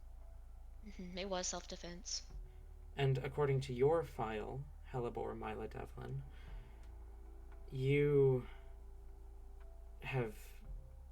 I don't need to hear anything about it. I know what I've been accused of. The point is, you wouldn't be down here if you hadn't done anything wrong. Our fate was decided by one person, not even a court, not even, a fact checker. One person decided what should happen to us. It's not a fair trial. It was complete and total bias from one individual that sentenced us here.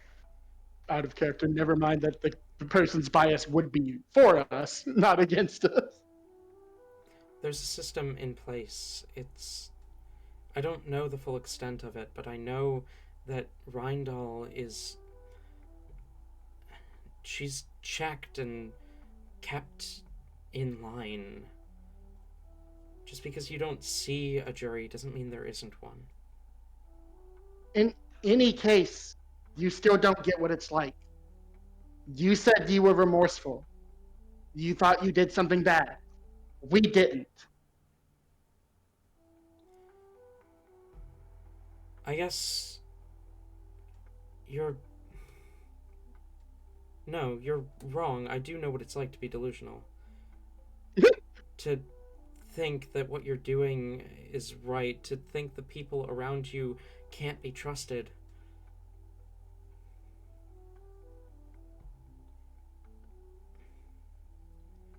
I was remorseful after the fact. In the moment, I was upset they stopped me. I was so sure that everyone on the island was a member of the Cursed Ones, was one of the people come to hunt me down.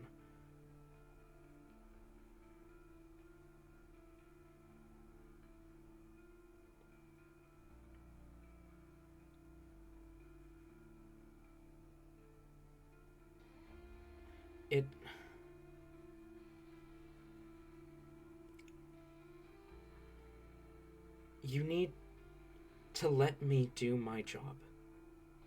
That's the point of all this. You get hurt, you get brought to me. It's my job to make sure you are safe and heal in a timely manner. I don't know. You came from some group called the Cursed Ones. Kind of lame. What was the curse? I do think, if I'm not mistaken, that Hellebore did name drop them when she was talking about the people that were fighting against that kidnapped Rain. You did name drop them in a huge paragraph where you also name dropped 3 other That's fair. organizations. That's so. fair. The curse was less physical and more metaphysical. We worshipped the cursed heroes, the cursed crests and relics from days long past. Why'd you do that? I don't know. My father told me that it was because they were the true heroes in history and something like that, but some of the others, they seemed to just be in it for the love of the slaughter. It was a cult. That's... You're brainwashed from a young age into it. most of the people there didn't even know their own parents. Like you. I knew one of them, which is more than most of them could say. Rather telling that your other parent thought it fit to have a child with them. I always thought that part of the story was weird.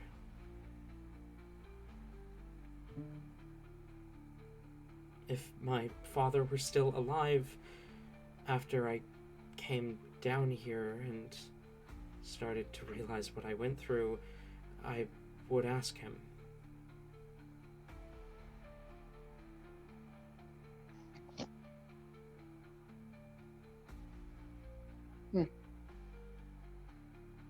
Okay, well, all of What's this his talk name? definitely isn't helping. So I, at least, am going to go ahead and do a little cuddle pile and go to sleep. Teleport is trying to like cuddle up next to Rain and like provide as much like comfort as she can, while not making it obvious, but making it obvious. You know what? Sure. I'm not gonna protest at this point. What was your father's name?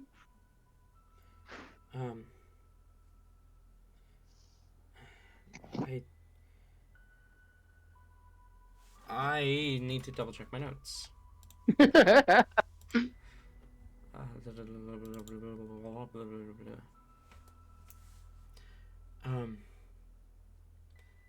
My father's name, at least he went by Igitus. Hallie, like turns her head to like somewhere in the room and goes, Phil. Oh, right. Okay. I'll try to remember that. Rain is like head between his knees, just like. Sorry, Helebor's comfort is not helping right now. I did want to say that Hallie would like. I was about to say hesitantly, but Hallie doesn't have the self-awareness to be hesitant about it. She is joining in on the cuddle pile, and she is not asking. Teleport does not mind at all. But like she physically jumps whenever that name is said, and then, like even more anxiously is attempting to like. She's basically shielding Rain. Like you basically have a cat on top of you right now. After I killed him, I heard someone else took his name. Well, that's no good. I need a different name then.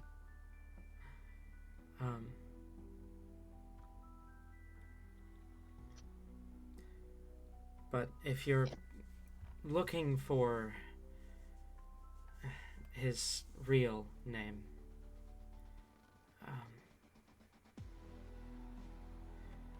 he was Lord of House Sandvik.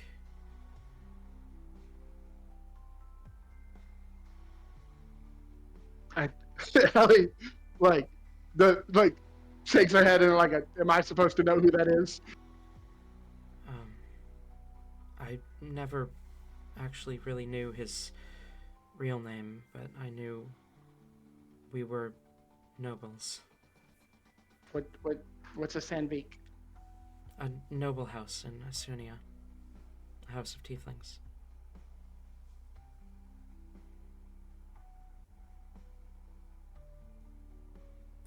Last I heard, his brother took over the house. No connection to the Cursed Ones, as far as I'm aware.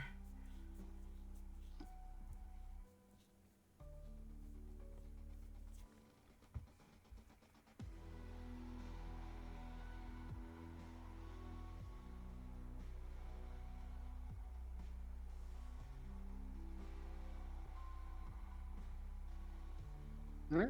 I think Hallie's at least quiet unless something else comes up. Okay. Rowan and Talzin, you guys walk out.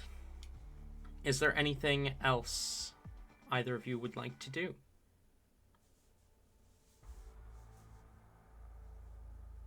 I don't know about Ron, but if Nelson can go back to doing the work, he is going to do that and just forget everything he saw. Okay. The lunch break does end shortly after you leave the medical wing for the second time. Rowan will probably be doing the same thing. Okay. You guys sign on for another shift and make your way down. The same guard who had been there when you guys first arrived, Bliss Goldsword, welcomes you back, marks you down, shows you where to work, and kind of says, "Oh, and I'm actually glad you came back. I forgot to mention. Whenever you're ready to pick up the Electrum you've earned from this, just visit the job office. They'll have a file for you." Okay, thank you. I just wanted to make sure you were, compensated for your work. Appreciated.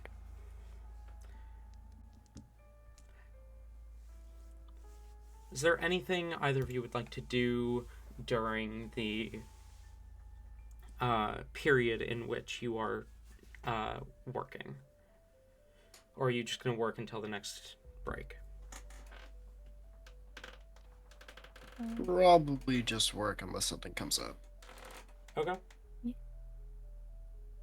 Work. Okay. The second meal break comes along. The allotted time for kind of a dinner break. You are all dismissed as guards come down to take your place. And you make your way back up, get another meal.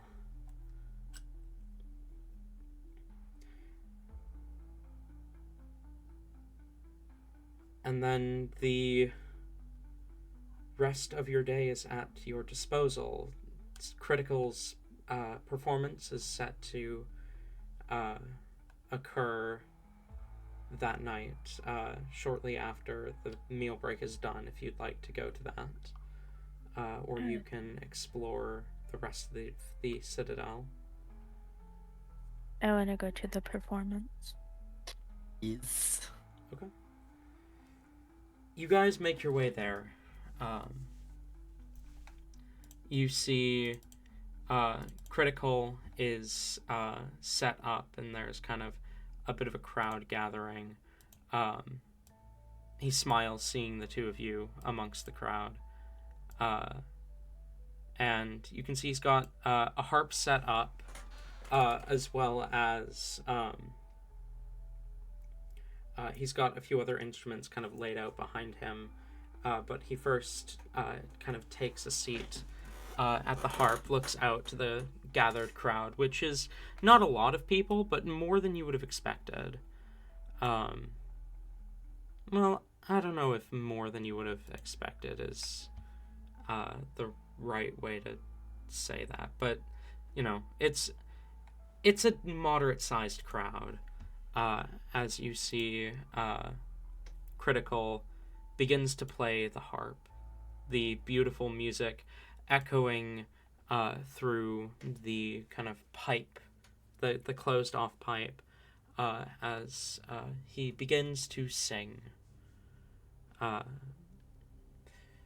Do either of you speak Celestial?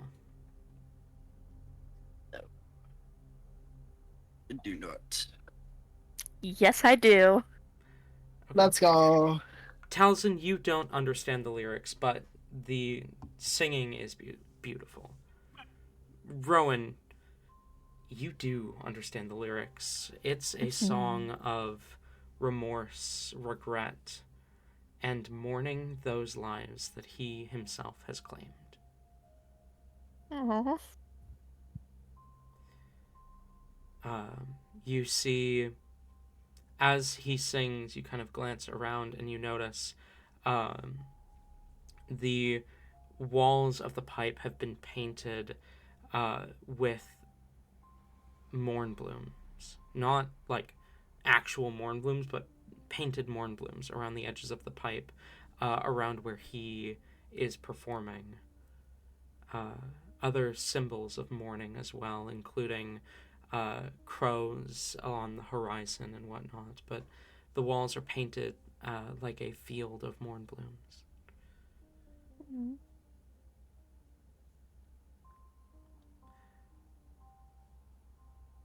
The song is one of regret. He expresses a wish that he could turn back time and undo what has been done, but that he knows in even 1,000 years of running, he will never escape his sins, and so he has learned to turn around and embrace them.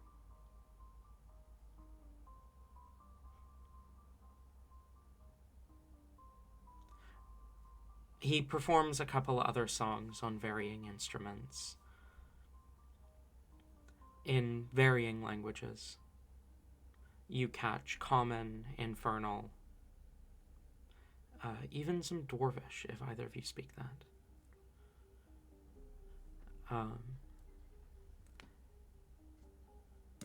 And then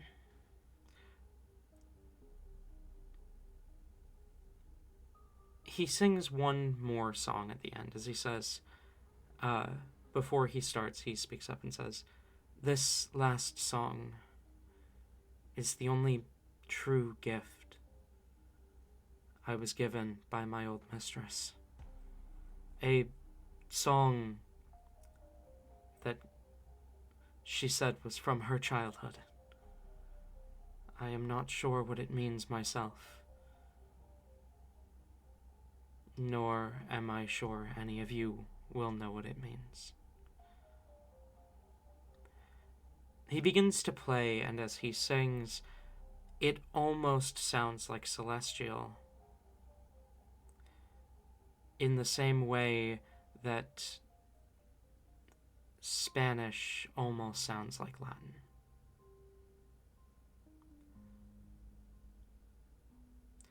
The syllables are similar. Some of the words you catch as familiar, but the language feels ancient.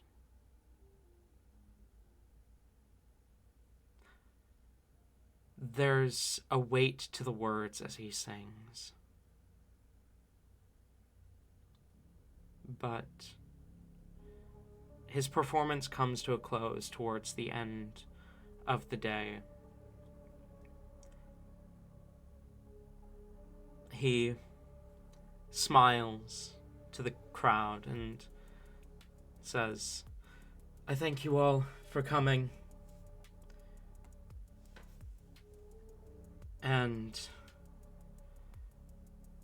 I will be doing this again same time next week.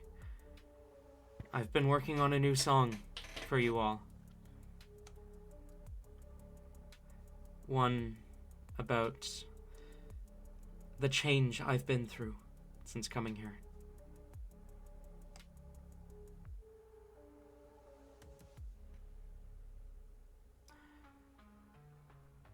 But thank you. You being here really means a lot to me. Every time I do this, seeing your faces in the crowd, it brings a smile to my face.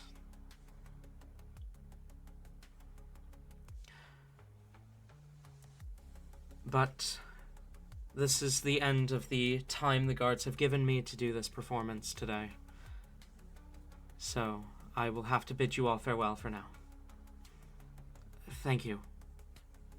He stands, and there's a bit of applause from the crowd as he kind of descends from the stage as people begin to disperse. He approaches the two of you, Telson and Rowan. What did you think? That was I very didn't good. understand most of it, but it was very nice. When you live as long as I have, you pick up a few languages. Being an artist means So people writing keep telling something for everything.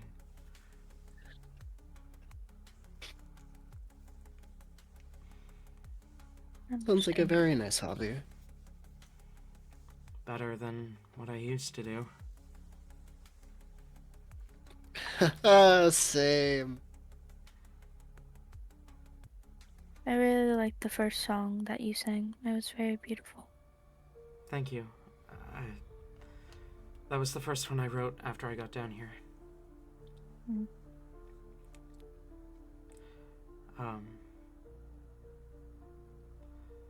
I truly do wish I could rewrite the past,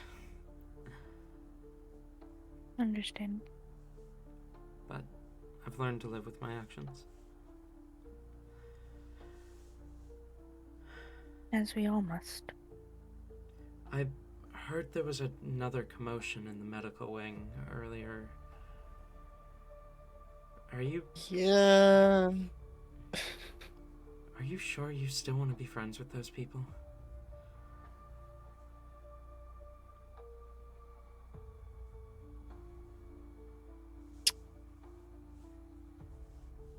I'm working on it.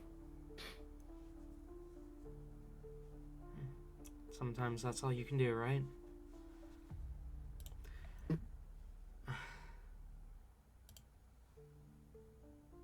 I should get some sleep. You probably should too. I'll see you tomorrow. Yeah, sure. Mm-hmm. He smiles and turns to leave.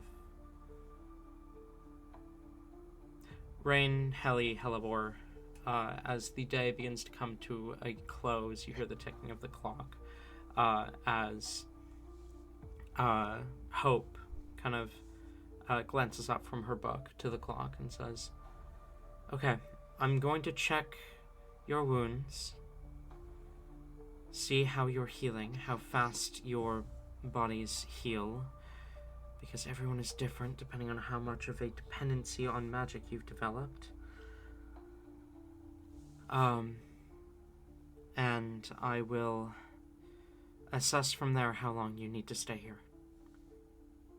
What exactly will this entail? Checking over our wounds. I'm going to remove the bandages. I'm going to take a look at them. I am going to apply a salve, and then I'm going to reapply new bandages. The salve might sting a bit, but otherwise it shouldn't hurt. You've got 3 of us here. I know how to undress and redress bandages. If you want, you can just look over why you could do those 2. Rain knows very well how to undress and how to redress. Have you seen what he wears?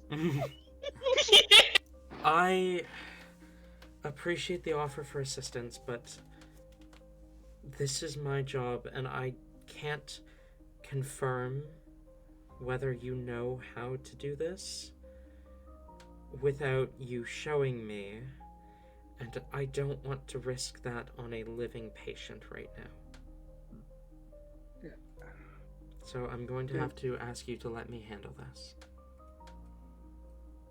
this. Ellie is like almost embarrassed to ask this. Is the salve? Do we have to? It's a Do we have to have that? it's a disinfectant, and it tells me it helps me to tell how quickly the wounds are healing. I specifically need to apply the salve because you were licking your wounds.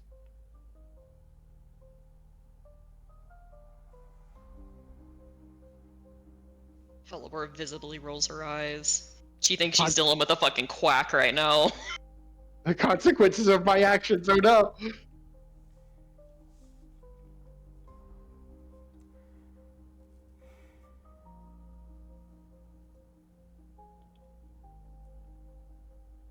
She approaches, removes the bandages, and just as she described the process, takes close looks at the wounds, applies the salve. It stings. Okay. Helly is wincing as she approaches with the salve, and like the moment she feels stings, like she jumps back and says, "No, okay, fine, stop. Can I at least do it myself?" No.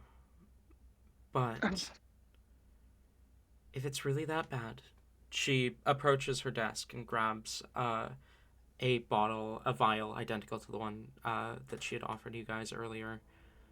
You can take this. It'll numb the pain. Helly will hesitantly take it. As she goes to reapply the salve, it feels cold, and it's more of a prick than a full-on sting this time around. It's like, for a real-life comparison, a vaccine, a needle, something simple, a slight prick, but still there. Not as There's bad as... There's absolutely still like a flinch and wince, but like she doesn't jump away this time. It doesn't sting nearly as much as before, as she applies the salve and then reapplies the bandages. She repeats this process with Hellebore and Rain as well, though you can see an inquisitive look on her face as she does so with Rain. Rain is quite uncomfortable having her anywhere near him. Are you a druid by chance? Your file doesn't say you are. I have secrets that I'll keep to myself. Thank you very much. I need to know. Why? Because there's a slightly different process for those who are as in tune with nature as druids. Did they do a different process for Hellebore? Sorry, correction on what she says. There's a slightly different healing factor with those who are as in tune with nature as druids are. I was expecting it with your friend, but your wounds are healing unnaturally fast.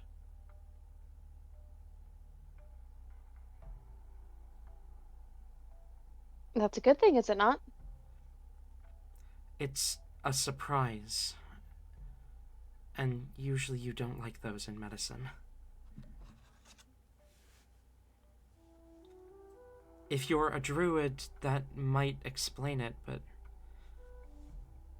I do practice druidcraft from time to time. Roll deception.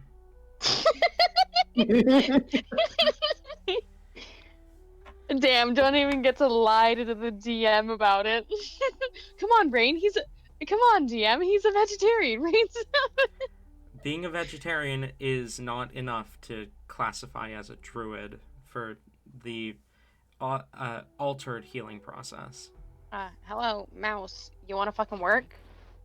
Hello? Sorry. That is not Rain's character sheet. Sorry, I have Luna pulled up. That plus 15 would be so helpful right now, though.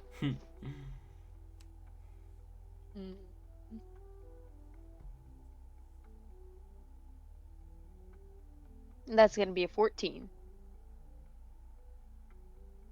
Yeah, alright, that makes sense. Sorry, your file just doesn't mention anything about it. I was surprised.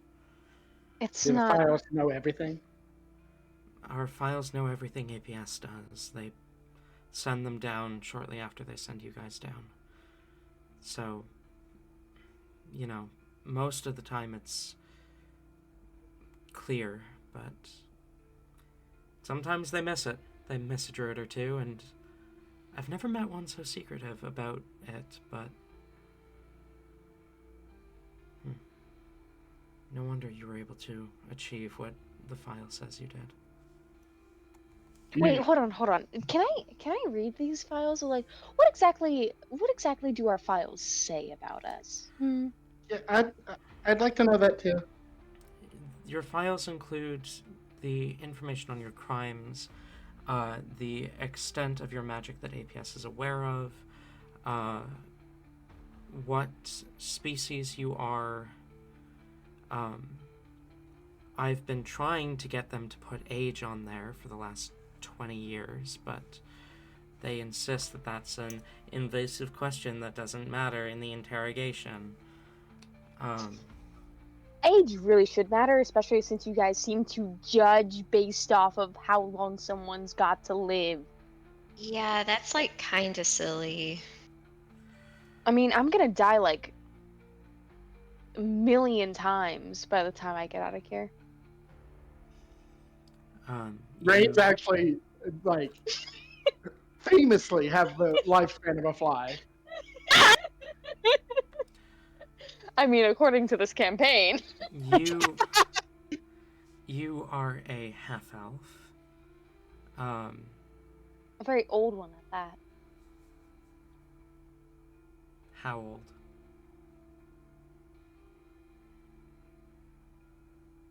212. Roll deception at disadvantage.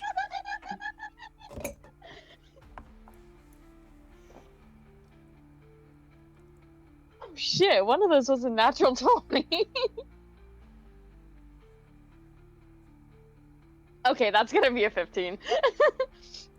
Not as good as the 20. If you're older than your species' natural lifespan, that would lead you to a longer sentence.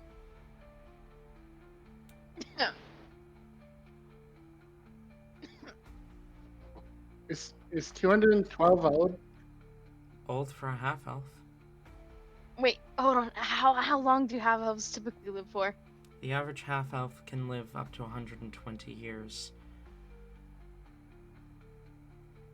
How old do they think I am? I'd say 22. Yikes. I mean, yikes. So,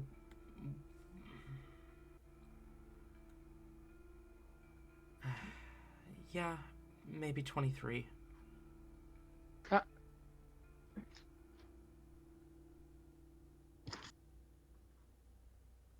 Wait, then how do you think I am? You're...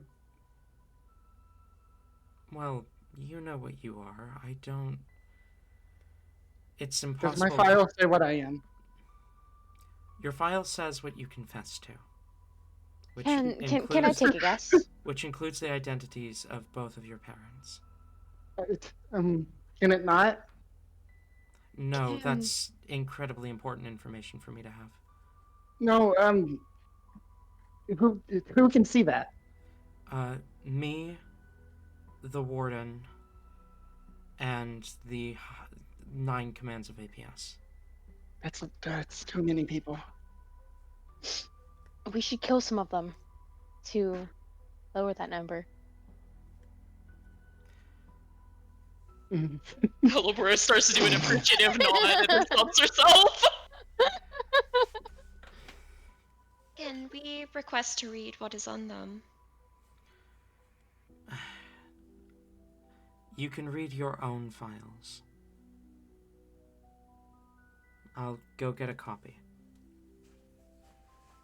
Alright, I want to know exactly what crimes Rain has on file. She walks out of the medical ward. You do hear her lock the door behind her. Leaving the 3 of you alone temporarily. As, like, she locks the door, and then Hallie waits a couple seconds, and then says, "So we're busting out, right? Through the pipes?" Rain will just kind of like lift a finger to his lips. I don't know what pipes you're talking about. Let's bust out through that door right there. You right. Yes. Did you want to guess how old I am?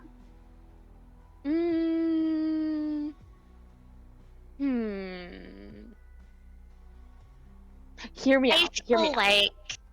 Okay, no. Great, you go first. You first. Okay.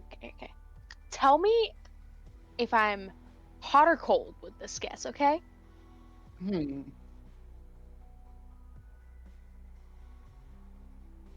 5,728. Yeah. Hallie shrugs. This is, I don't know, maybe. I don't know how old I am. We don't measure that in hell. Oh. I'm sure it's been like a really, really long time. You're probably one of the first beings in existence. Well, I mean, no, because Mother was made by a soul, so yeah. But then I was made by her. Like the sun one? Mhm. Oh, right, because they're an angel. Oh, that's so cool. Yeah, we get so many like these people in hell talking about their crests, and it's so stupid. Because like, why does it matter so much to you? Like, I'm more related to a god than anyone else here. So like, is it a competition? Because I'm winning. While this conversation is going on, can Rain try to unlock the door? With what? So, they never searched us. True. Roll your lockpicking. Yay. Just in response to that, Halibor will give the most. She gives a very, very exceedingly polite nod. That's very cool. 19. Go on. 19. You slip your lockpicks into the lock and begin to kind of fumble around with them, and then you feel something push them out, and hear the door unlock from the other side. Rain would like to attempt to roll away and just look like he was fucking with something in the corner. The door opens. Hope re-enters with what looks to be 3 like file folders on in hand. She looks down at you on the floor and says, "You're supposed to be in bed." I needed to stretch my legs. On the floor, in front of the door.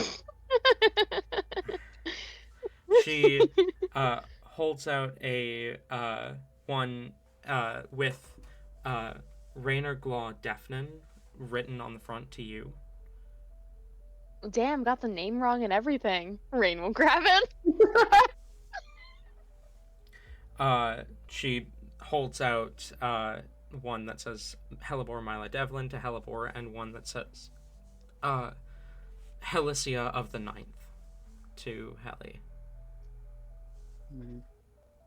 Charlie would take hers.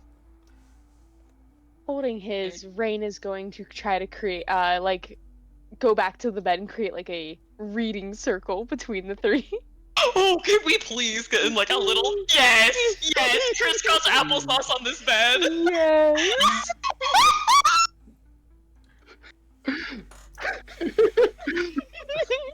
Hallie wants to join, but like she's like as she's walking over to join, she is trying to quickly scan this folder to see if there's anything she doesn't want to talk about before she goes the others.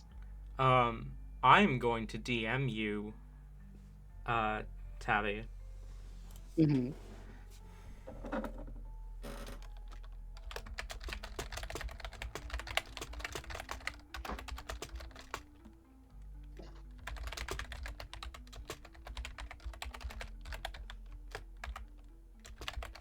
God, do you have these folders by chance, like, written out? No. That would You be totally should. that would be actually insane if he already had that. Mhm. If I already had that, that'd be insane. I might, if I have time, get them to you for next session, but I might not. Okay, how big are everyone's folders? They are about give or take about 3 pages long. All three of them? Mm-hmm. Huh. Kind of small folders. Maybe they write in very small font. Like, everyone's limited to 3 pages, but if you have like a lot of crimes like Rain, it's barely readable because they have to write so small. Oh my god. They have like pixies in there doing it.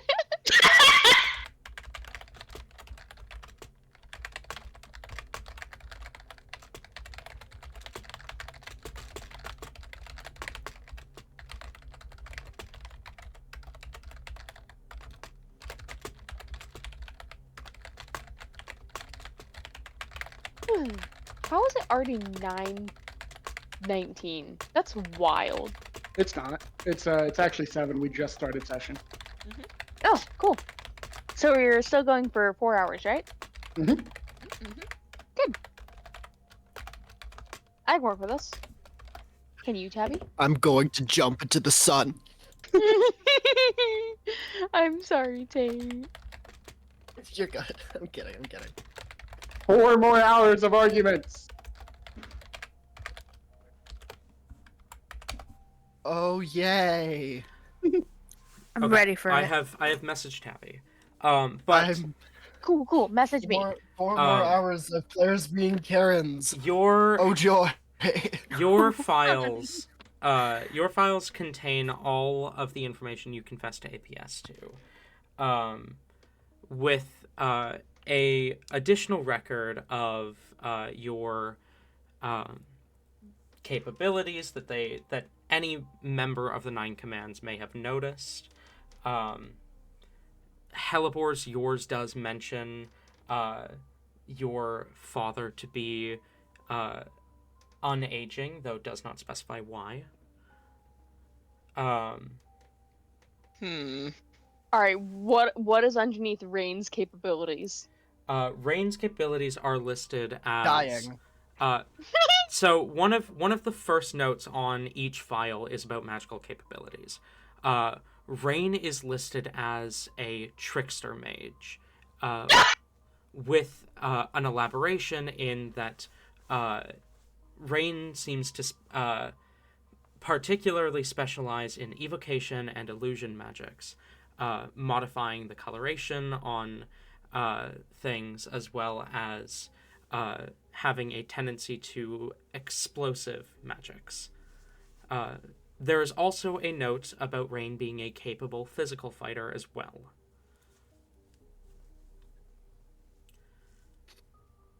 What's it say about Helibor? Damn, curses and thousands now. Helibor is listed as a druid under her magical capabilities, with a note below reading that Helibor seems to have focused learning into the Circle of the Moon, transformation druidic magics, focusing on the well-known wild shape ability. There is not much information regarding her capabilities outside of wild shape, but that her wild shape is unusually strong.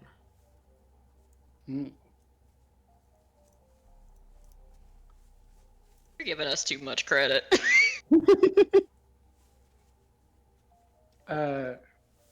No, Helly looks through the file and like she's no longer having fun. Her face immediately like drops, and then she closes it. She said, "You said how many people have access to this?" 11 total. Fuck. The 11 of us are sworn to secrecy, and we are not allowed to show these files to anyone besides the 11 of us who have access to the file unless it is absolutely necessary. What? Okay, if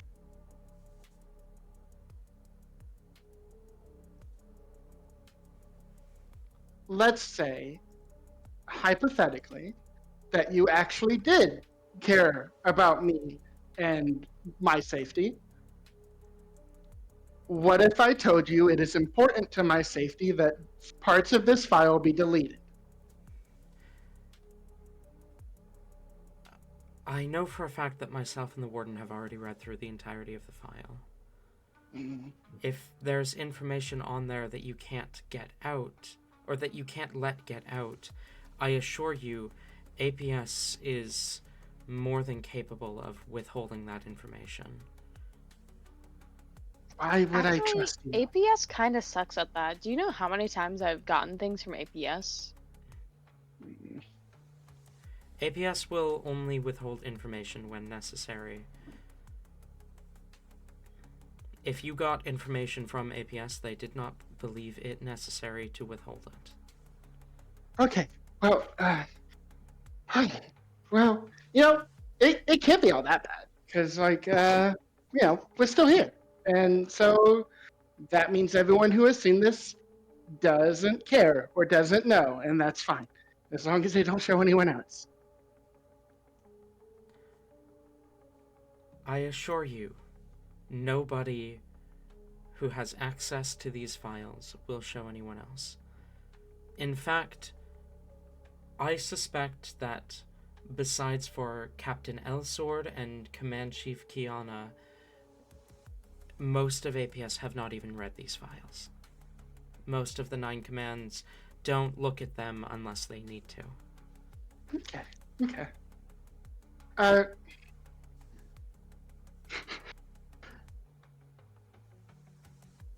Hallie will glance to Rain and Hellebore and then back to Hope and say, "Can we? You're gonna make a big deal and fuss, but can we have the room?" If we're our wounds check out, right? Can we like just leave? You need to stay here until morning. But all 3 of you have an accelerated healing factor beyond what I expected, so you should be fine by morning. As long Okay. as you don't do anything to mess with it. If we just wait outside the door, though, and, like, away from the door, though, so that it's clear we're not... It's clear you guys need to have a private conversation. We should be able to give you that, no? I thought I was the one being asked to leave. Wait, Yeah. did I, as a player, misunderstand that? Yes, Hallie I am so sorry. Hallie only asked Hope to leave. Oh, okay. I totally thought that you were asking Rain and Hellebore to leave. No. I will step out. In fact, I need to head out for the night. Wait, do we not get food? You were brought food for the lunch period and the dinner period. We're just at our bedside.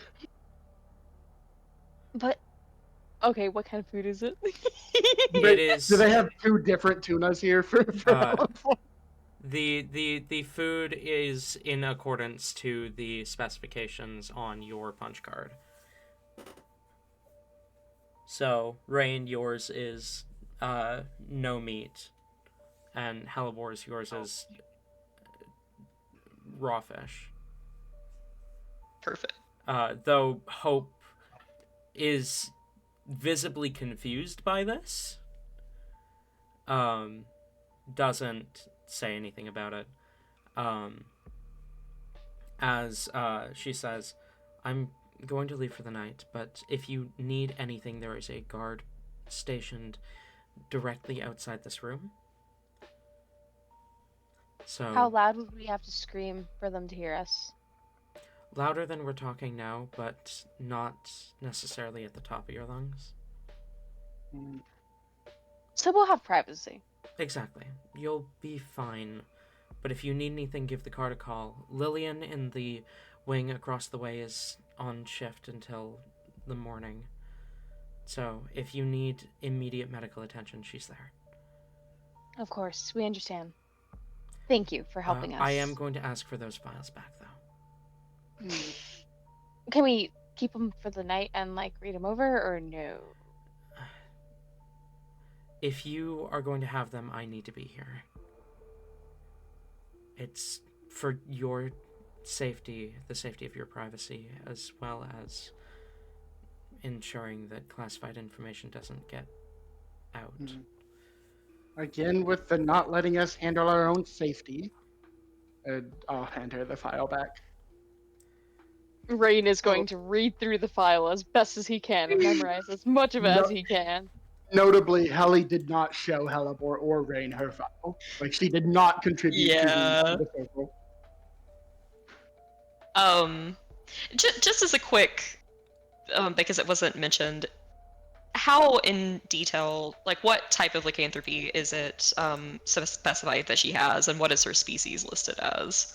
Her species is listed as half tabaxi, half human, with a question mark. Or not human, elf. Half tabaxi, half elf, with a question mark next to elf. As well as a note that you appear to be... you appear to have some sort of birth defect that gives you traits akin to a displacer beast. And the fucking words, hang on. I'm blanking. What was the other part of that question? How in detail does it get about her lycanthropy? Like, does it mention new moon, displacer beast, like?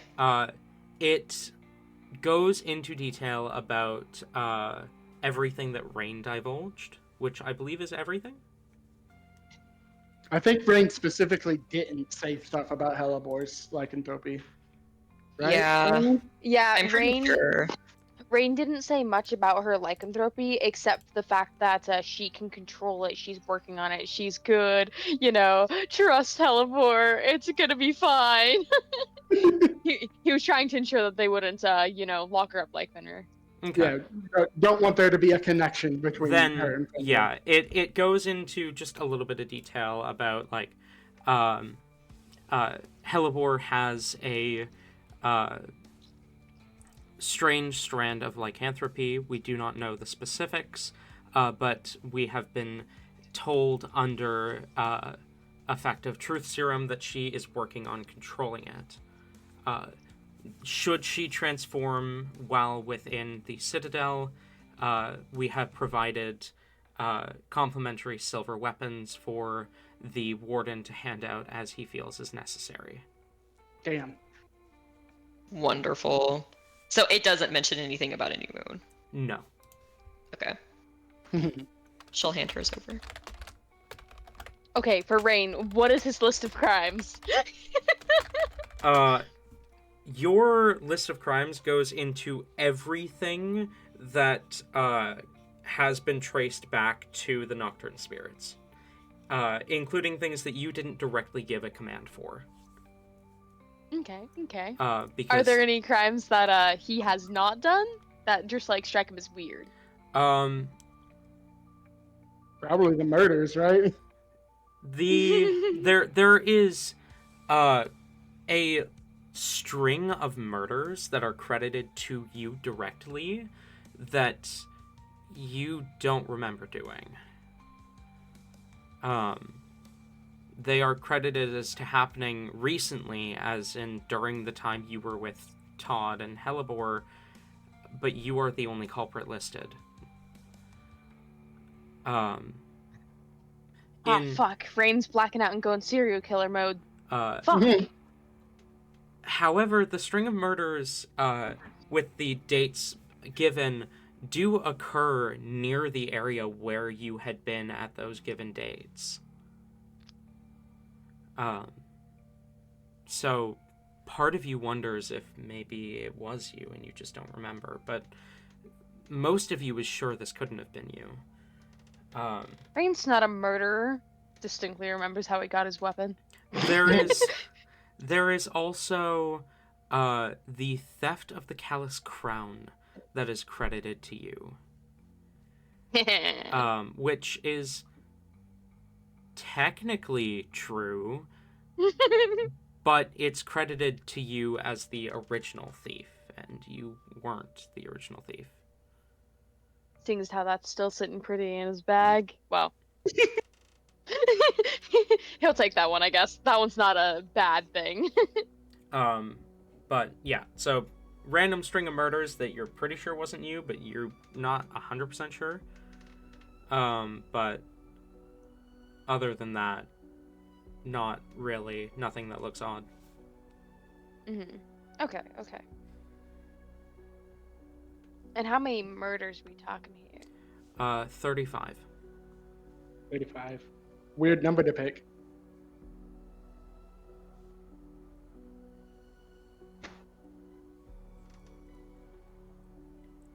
Okay. Does it say, like, anything in detail about the people murdered? It gives a first and, when possible, last name of the victims, but does not go into detail about the crimes. The idea of this being, like, very, very small font to fit on 3 pages is becoming more and more real. I mean, Rain's committed a lot of crimes, guys. In some cases, your crimes are, like, not reduced, but, like, they are Abbreviated. compiled and abbreviated, so it's like 300,000 cases of theft. Yeah, and grand exactly. larceny. Theft is marked right at the top with a approximated gold value of how much you've stolen over the years. Oh god, now you have to give us that. Though. Which is sitting at about 40,000 gold. Pump those numbers up, Not a right? lot at all. Credited to It's all you directly. It's all that petty theft. You gotta go for that big stuff. As well as grand an larceny, additional, if you will. as well as an additional 300,000 gold credited to the Nocturne Spirits as a whole. There you go. Almost enough to afford Rain's house. You stole the house too. But I assume you hand the file back after you finish reading it? Yeah. Hope... Rain would hand it back with a comment of, yeah, I mean, the file's kind of weak, but here you go. If you're talking about the listed crimes, those are just the ones they can confirm were you. So all of those are confirmed mine. Eyewitness accounts or your own confession, yeah.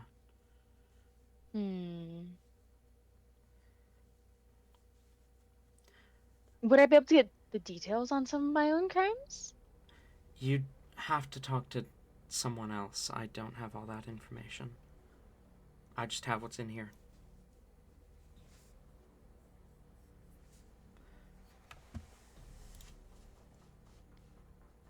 Okay, well, we'll be good. You can leave now. We're kind of tired. We should definitely talk and get some rest and sleep, all that fun stuff. She smiles and walks out, leaving you guys alone, and we're gonna go ahead and call break there, which I've been wanting to do for the past, like, half an hour. We will be back at, we'll call it 25 past the hour, so about 18 minutes. 25? 45. Yeah. Sorry, I was, not 45, 55. I was looking at the time, the amount of time we've been live for some reason instead of looking at the clock. So about 17 minutes. Okay. Enough time for supervive. Oh God. Don't you fucking dare.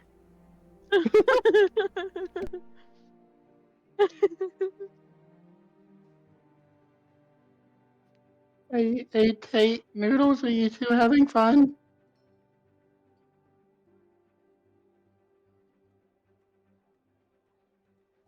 All right, I think they he hate us. died.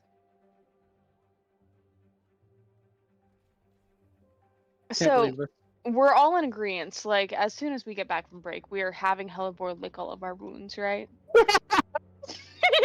I have Kelly secrets to spill because I feel like she would spill them, but I am debating how many I want to spill because I think honestly I think Kelly would just say them all. I don't think she's about this keeping secrets from her friend's life.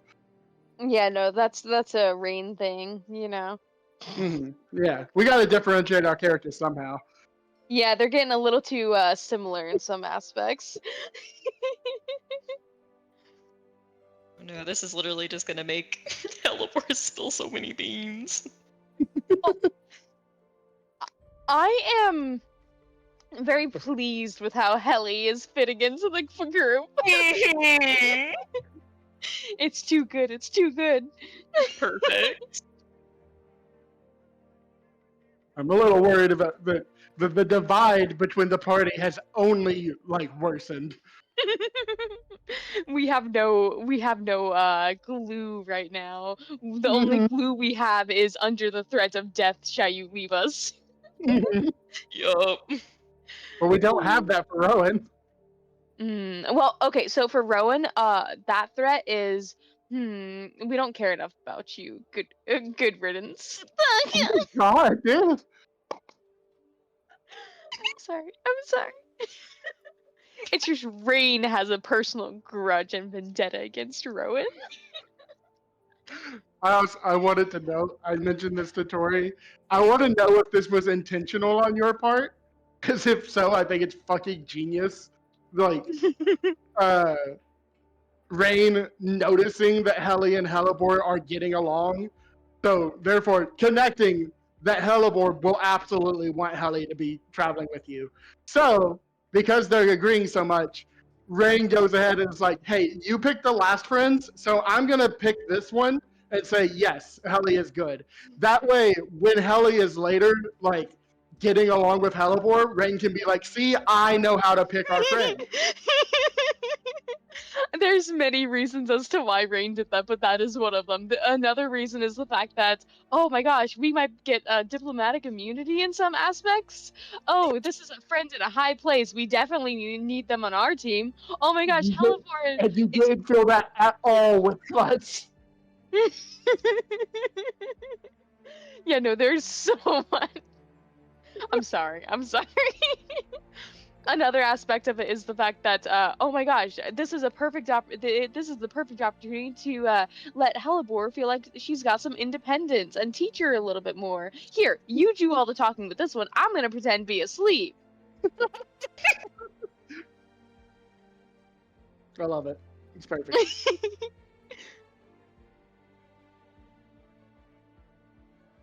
Rain. Tori didn't comment on it because she actually hates me, but in our DMs, I referred to the Rain Helly Hellebore trio as Rainy Hell, and I think that's very good. Perfect. Oh, I love that. I love that.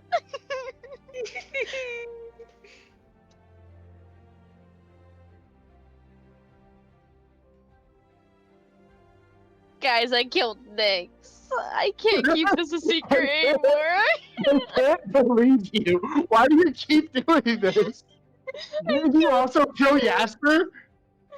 I did, but Jasper's back.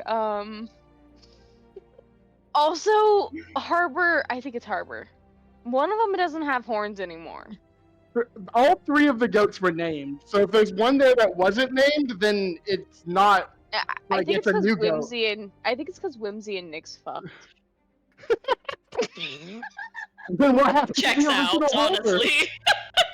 Yeah, that does make sense. Now that I know Whimsy, that's so weird to say.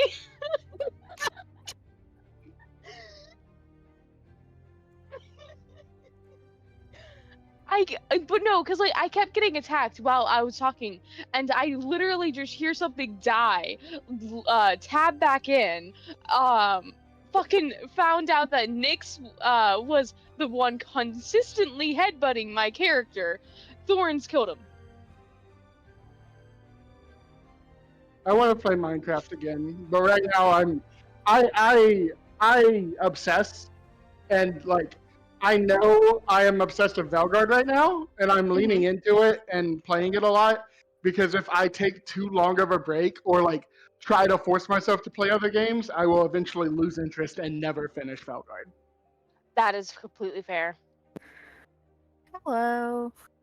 Noodles! Oh, I Hi. missed you.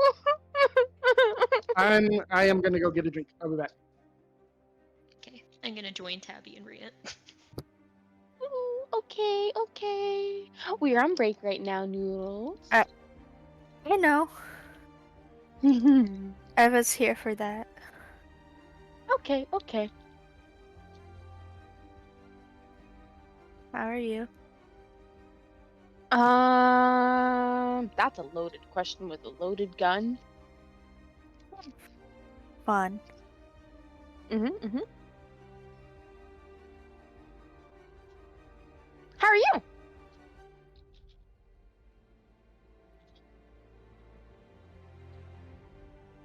I'm okay.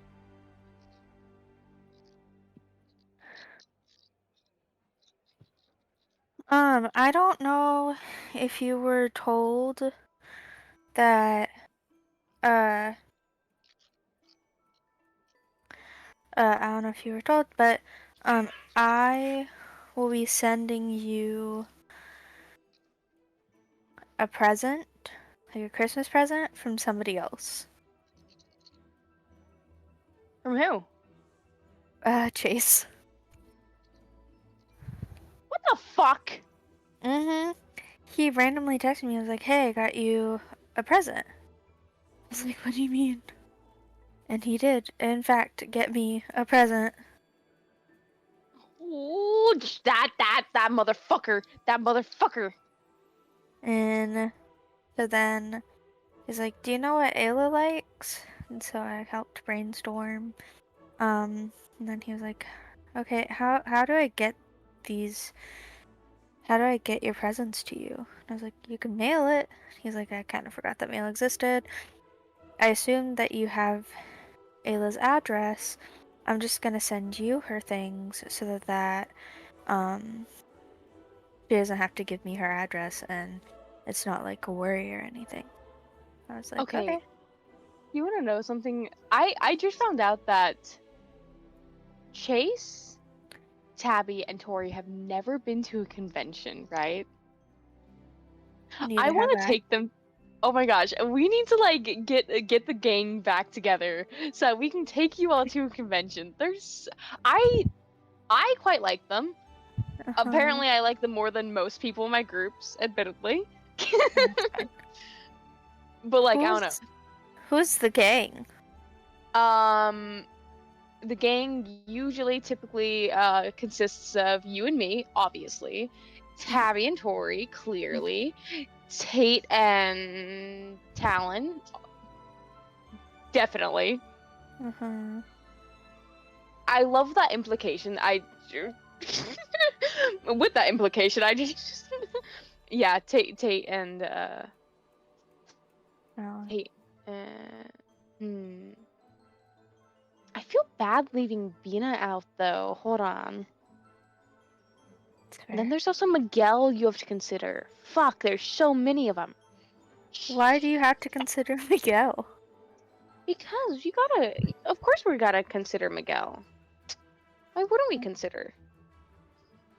Oh. Look, just because he's your boyfriend doesn't mean he's not my friend. I'm aware of that. Just Share your boyfriend, goddammit. no. Mine. Oh my gosh. You know, I'll even ask him. I'll be like, am I allowed to share you with Ayla? And he's gonna be like, no. I'll be like, okay, see. Wait, is he allowed to share with me though? Like, share me? Yeah. I assume so. We did have that conversation when we started dating. Which, by the way, I don't know if you know this or not, but in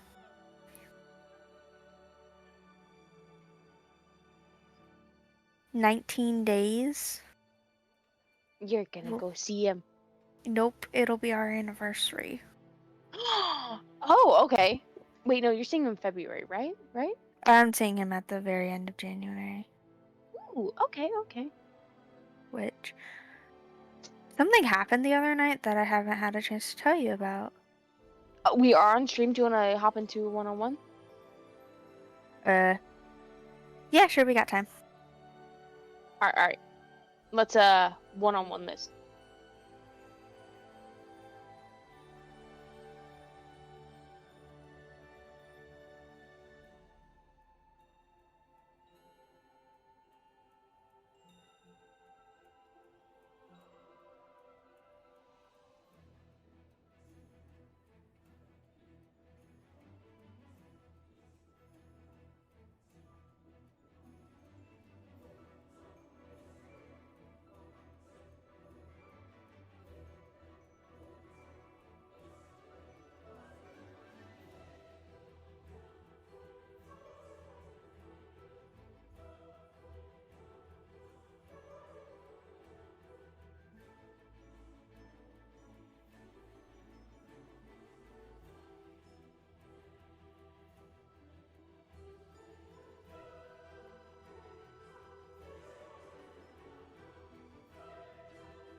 Hello.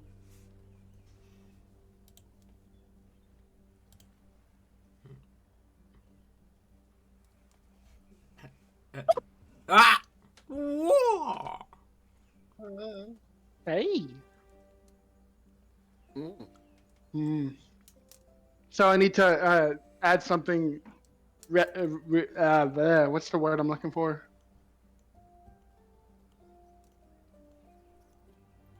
Retroactively? Is that the one? Yeah, maybe? Oh wait, Noodles and Ayla aren't even in here. Yeah. Um, hey, do you mind going in there to let them know that we're ready to resume? Sure. Yep. Why Tate? Because I know the two of you would get distracted. No, not us.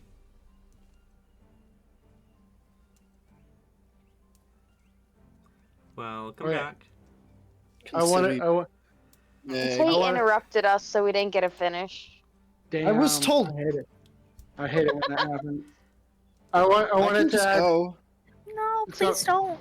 You're fine. You're fine. You know, we got DMs for that. I wanted to add something that is. I wouldn't say a recon because it doesn't change anything. Just like a retroactive description that when Hope lists off the commanders that has probably read the file, Helly is like very extremely nervous. Suspicious.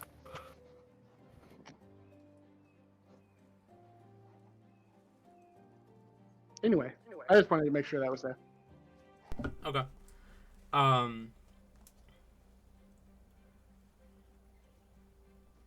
So the three of you are left alone in the medical wing. What do you do? Okay.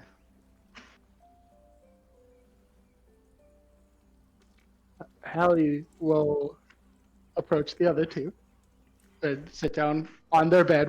I assume we're all three on the same bed now. Yeah. Rain will kind of just like move closer to Helibor for a moment and offer out his arm. I don't think that salve is working very well. You wanna give it a go? She brightens up and immediately starts to leech at it.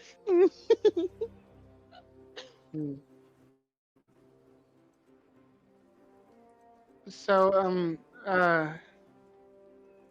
what do you guys know about APS? Well, Do you know the commanders? we know a little bit, or a fair bit about them. We've met a few of them. Which ones? Uh, well, there's Rhindom. There's there's the fake druid. There's the oh, there's the magic one, or there was one of them that you tried to like flirt with, Rain, right? And it didn't go well. Yeah. Okay. There's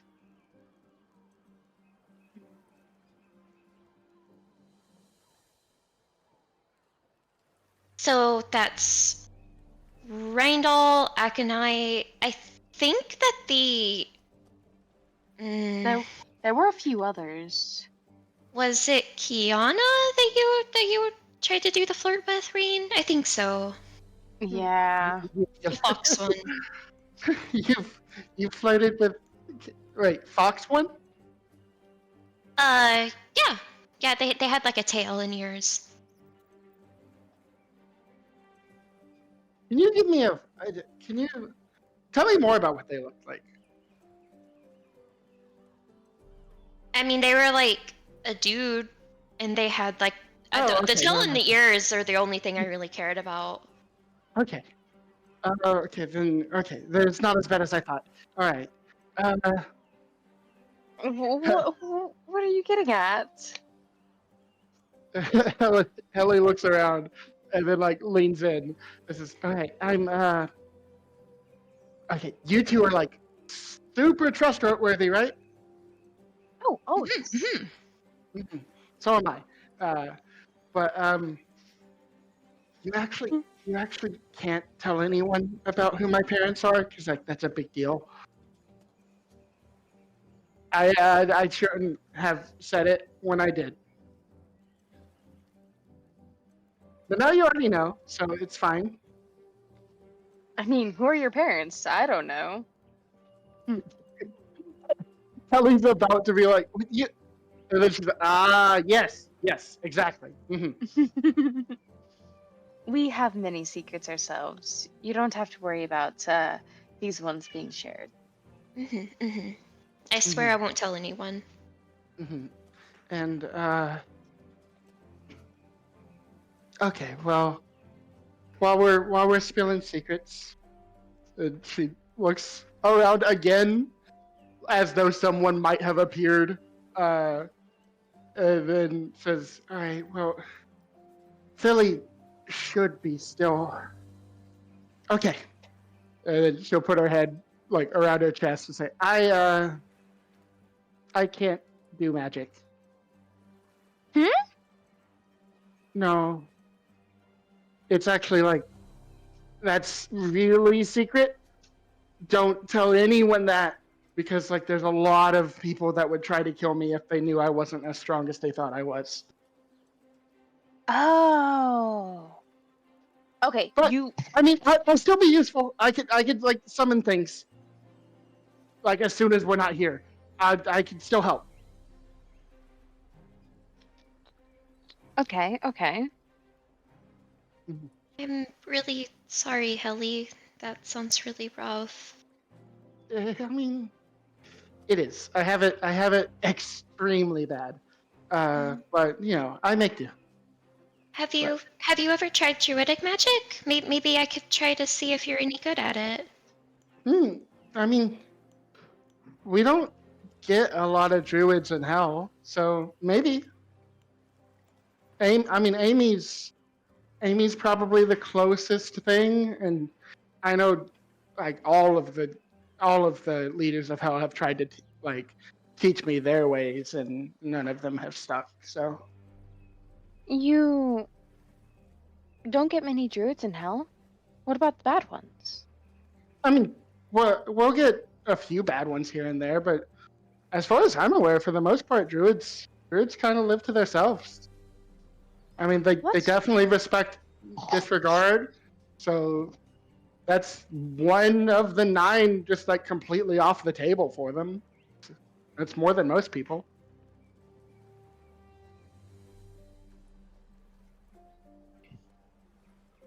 We'll get a few for complacency though. And We're cringing.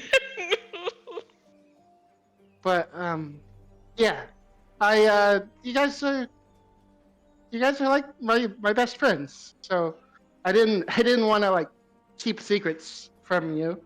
But it is a big deal you don't tell anyone else. But you two should be fine because like I mean, as long as you haven't made any deals with Kiana or anything. We didn't make deals with Kiana. We've made deals with other people, but they suck, so. Yeah, I don't think I've made any deals with a Kiana. What? I mean, Oh, who no, is that? No, not sorry, not the commander. No, there's another devil named Kiana, and she's like really bad. So yeah, you don't want to talk to her. God. I'm blanking out. What's the name of What's the name of the person that? The name of the devil that Hellebore currently has an agreement with is Kiana. You see a look of like her smile just like starts literally wavering like up and down, or like the smile will drop and then like start to go up again, and like While, before while like oh, she go on, go on. eventually just gets to the point where like her mouth drops open and like you swear her face starts to turn like a little green. It looks like she's about to throw up, and she just slowly turns her head to look at Rain to see like I want to know, while all of that is going on, Helly is continuing to talk, and she's like, "So yeah, it's actually like she's been gone for like a long time, but someone let her out or something. So now she's been back in hell terrorizing, and that's why I'm here. And it's very important that she not know that I'm here, or she might come and try to kill me. And it's also very important that I don't die here, so I don't get sent back." Wait, was she supposed to be locked up for a reason? I don't know. I mean, I assumed she was dead. Like, I just heard about her in stories. What's she like in stories? Really bad. Like, I mean, okay, so she used to be the leader of treachery, and so, like, she's also really strong, but obviously Mother's stronger. But, do you know how devils work? Kind of? Not really? I just mean, now that she's back, she's got a lot of people on her side because they want to try to take my mother down just to have their own power. So there's like Hmm. kind of a war going on, but again, all of this can't tell anyone.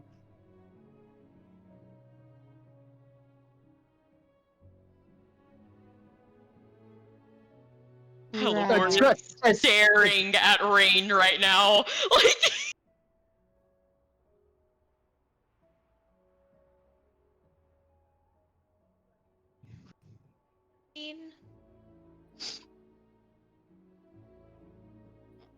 Hello, worm? I I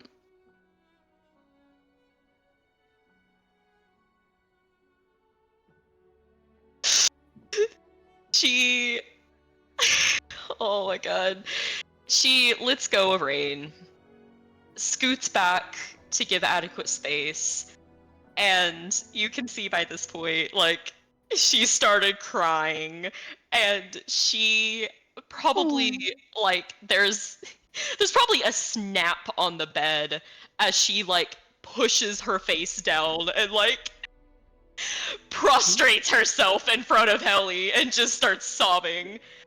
Helly, I'm so sorry. Helly, I'm so sorry. I'm so sorry. It's my fault. It's my fault. I didn't mean it. We were in a temple and we were stuck and we had no way forward. So I dispelled this thing, and then there was like this devil, and then they were like, wow, thank you for like releasing me. So then they offered a thing, and then like if I like almost die, they're gonna come and they're gonna like fuck shit up. And then like I didn't know who they were, and I had no idea whatsoever like who they were, and I like didn't know that I was like releasing something whenever I did that. So like they're it's my fault.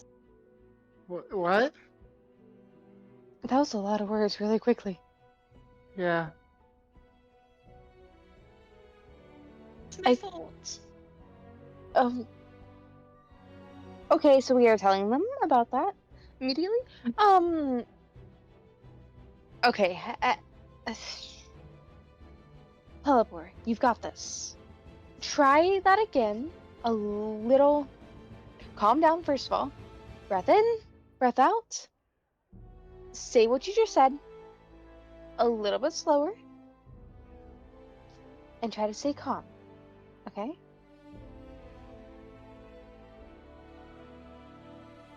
We were in a temple and we didn't have a way forward. So like there was this seal and I undid it, and then like she was there and I was like, I'm gonna die now. But then she was like, thank you for releasing me and stuff. And then like she did like a thing where she was like, if you die, I'm gonna like show up and like have that not happen. And then I was like, okay, thanks. And then like, she left, and like I didn't really know like who it was though or anything. Helly, I promise I would have like stopped her or done something or like put the seal back, or like I wouldn't have let that happen if I'd known. I what? Are you? No. Are you sure it was her? Did she say a name?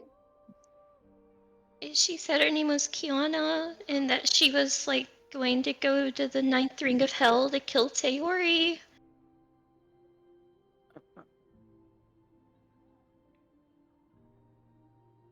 But I didn't know who that was.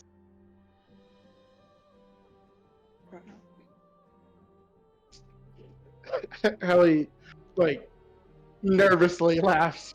That's all right. I mean, mother could take her anyway, and you didn't know. And I. Uh, for a third time, she looks around the room as though someone might have showed up. If you made a deal with her, she might be able to watch you, but she probably isn't keeping a super close eye. Uh, and so we can't ever talk about this again, just in case. Okay. Of course. Never again, never again. Especially not if Philly's here, because he'll tell Lulu, and Lulu will get really mad at me. Wait. We should come up with code names then. For what to actually call your parents. That way it seems like they've got different names. Okay? For protection. I've never seen Kiana, and I don't think she's seen me, so she probably wouldn't recognize me by sight. And like, well, Ellie looks down at herself. I guess I do kind of scream Angel, don't I? It's fine. It's fine. There are others, like Hope. So I mean, Well, Hope's gross. They're not as good. Maybe since she's a bad person, she doesn't have good enough taste to see how good you are, so she'll not notice or something. And Okay. I mean, it's. I mean, she's probably not going to keep your end of the bargain anyway, because all the leaders of Hell are a little like hypocritical about their sin, if we're being honest. So if she was the leader of treachery, she was probably like a dirty sneak and a traitor. So she probably would skip out of your deal anyway. Yeah. I'm sure like she didn't mean it at all. She's probably already forgotten about me. But just in case, let's try to keep you from dying too. Yeah, I definitely work on not doing that every day. So I'll keep that up.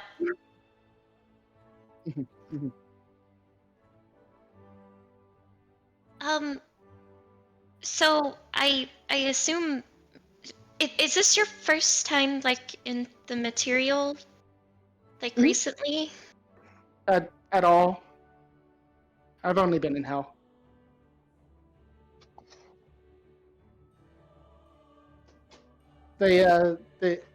My parents sent me here because they figured Kiana wouldn't look for me here.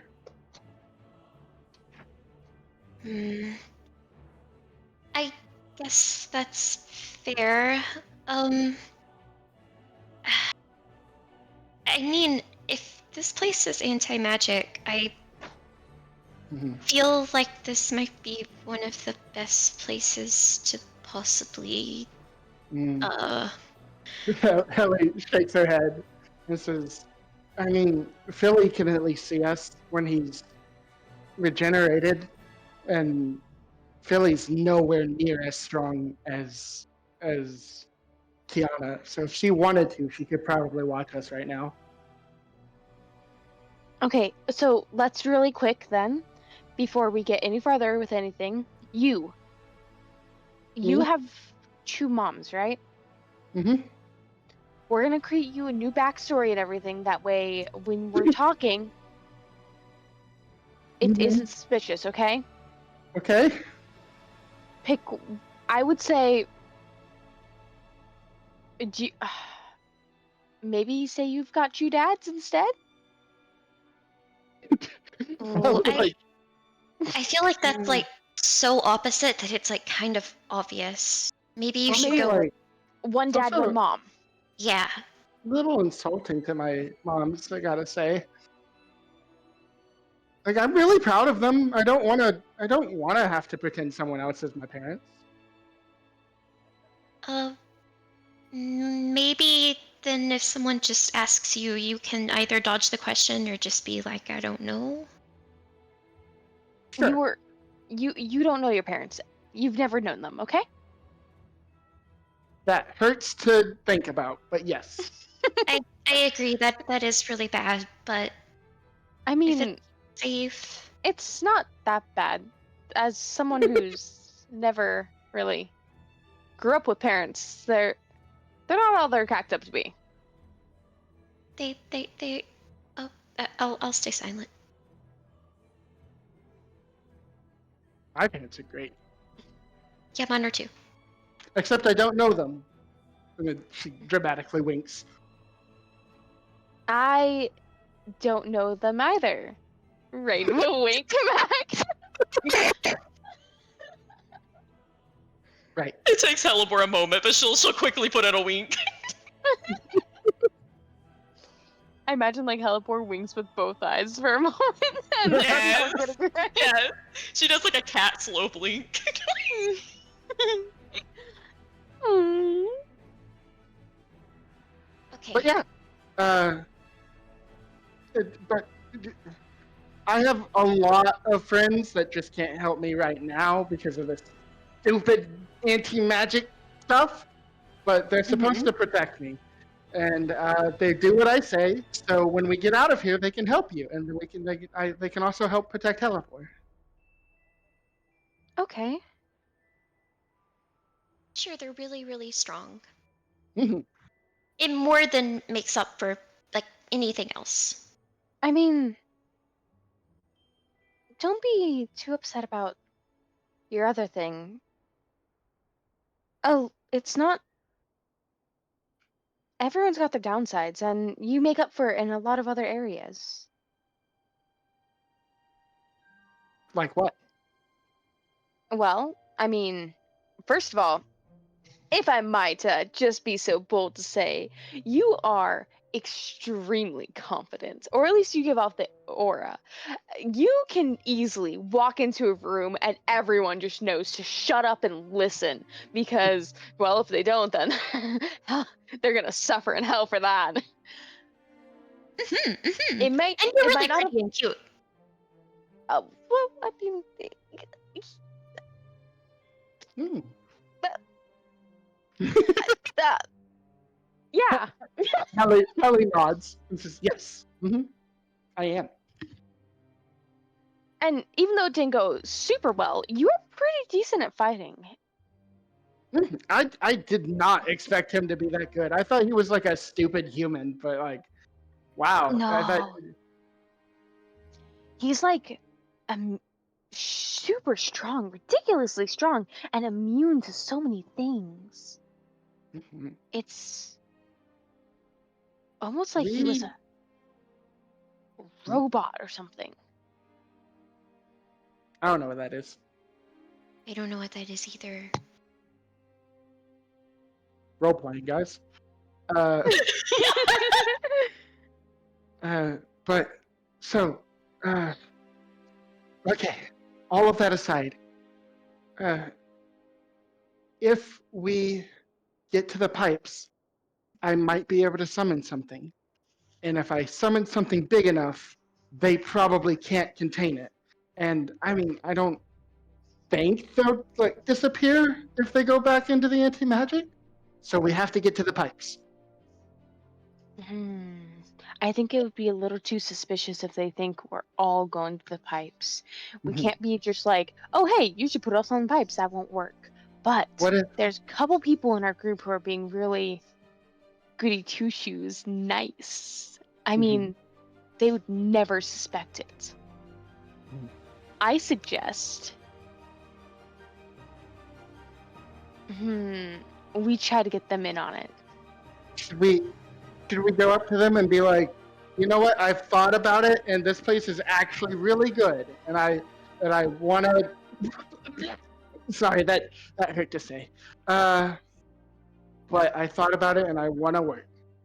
We won't get us. The pipes are hard to get to, remember. It's not going to be an immediate. I mean, they're already looking at us because they know we're a threat. So we gotta go with people who aren't quite as, threat wise. Mm. I also Really, there's kind of thought about it, and I mean, I didn't. I figured they would like have things to go against it. It seems like a major oversight, but like, I think that like I can use the almost mimicking like Ellie's gag. She'll point to her eyes. I might be able, like, if there's like a mouse or something, I might be able to ask it if it knows of like any other ways out or in or something. I mean, surely they have to have something in here.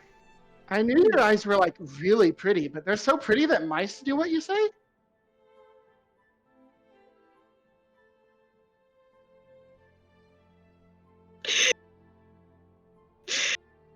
Hellebore will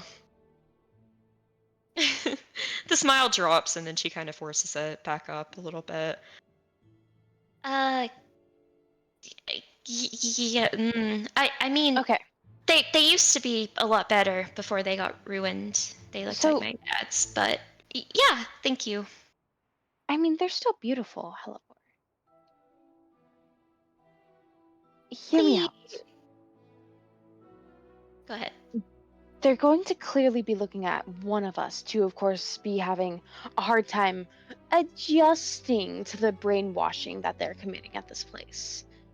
And while, yes, you two seem to be the one that they're looking at more, I feel like you two are way more valuable. We need to get you guys to the pipes. So try to, I hate to say it, but try to cooperate as best as you can.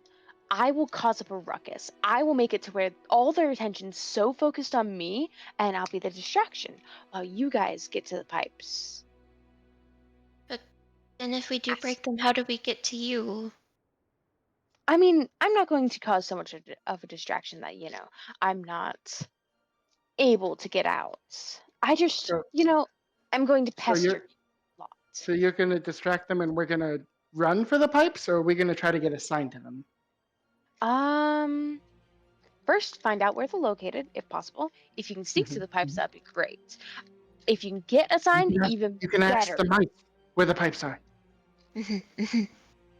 Ask around the prison, but don't like just go up like asking, "Oh, hey, where are the pipes?" No, ask for like job assignments, what type of jobs there are, learn stuff, try to be friendly, cooperative. We want them to think we're falling under their brainwashing spell. Mhm, mhm. Should we start? Should we start drinking the water so they like? We should pretend to drink the water so that they can see it and be like, "Haha, they're drinking the brainwashing water," but then we're actually spitting it Hmm, out when they're not looking. I'm gonna be honest, I don't know if it's in the water because I've been drinking the water and I don't feel like compelled to listen to them. If anything, I hate them more. The water is kind of shit. Yeah, It might just I take a haven't. long time to like get into our systems, though. mm, I've been eating anytime I can, because I mean, Mom told me that I'll probably feel hungry here, and that sounds like it sucks. So I've been eating. Hmm.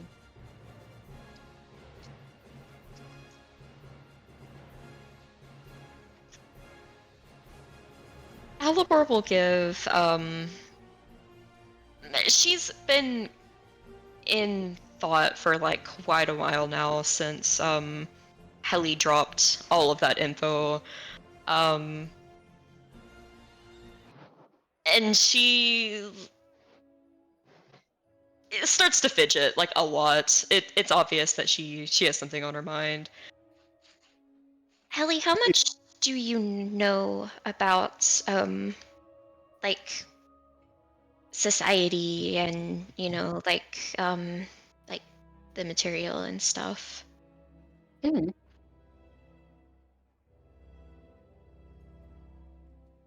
I don't know.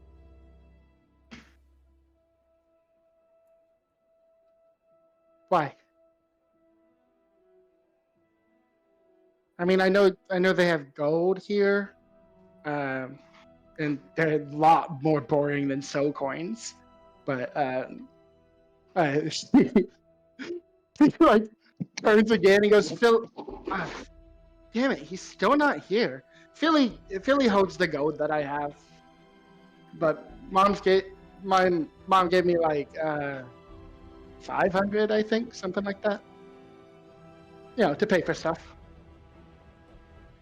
Okay, that's good. That's good. You said Philly's still not here, right? No, but I mean, unless they chased him to hell and killed him there, he'll be back. He just needs some time to regenerate. Okay. Helly, give me 5 seconds. Still on the bed, Halibor's just going to lean over to Rain and like cup her hands and start whispering. Rain, I feel like this might be like the perfect opportunity. Like if we're actually going to like do a thing here and like, bring Helly with us to like help and stuff, it doesn't seem like she knows anything. She's like a blank slate. Maybe we should like obviously not tell her everything, but just tell her like a general idea of things so like she doesn't like buy into the narrative, like she knows the truth.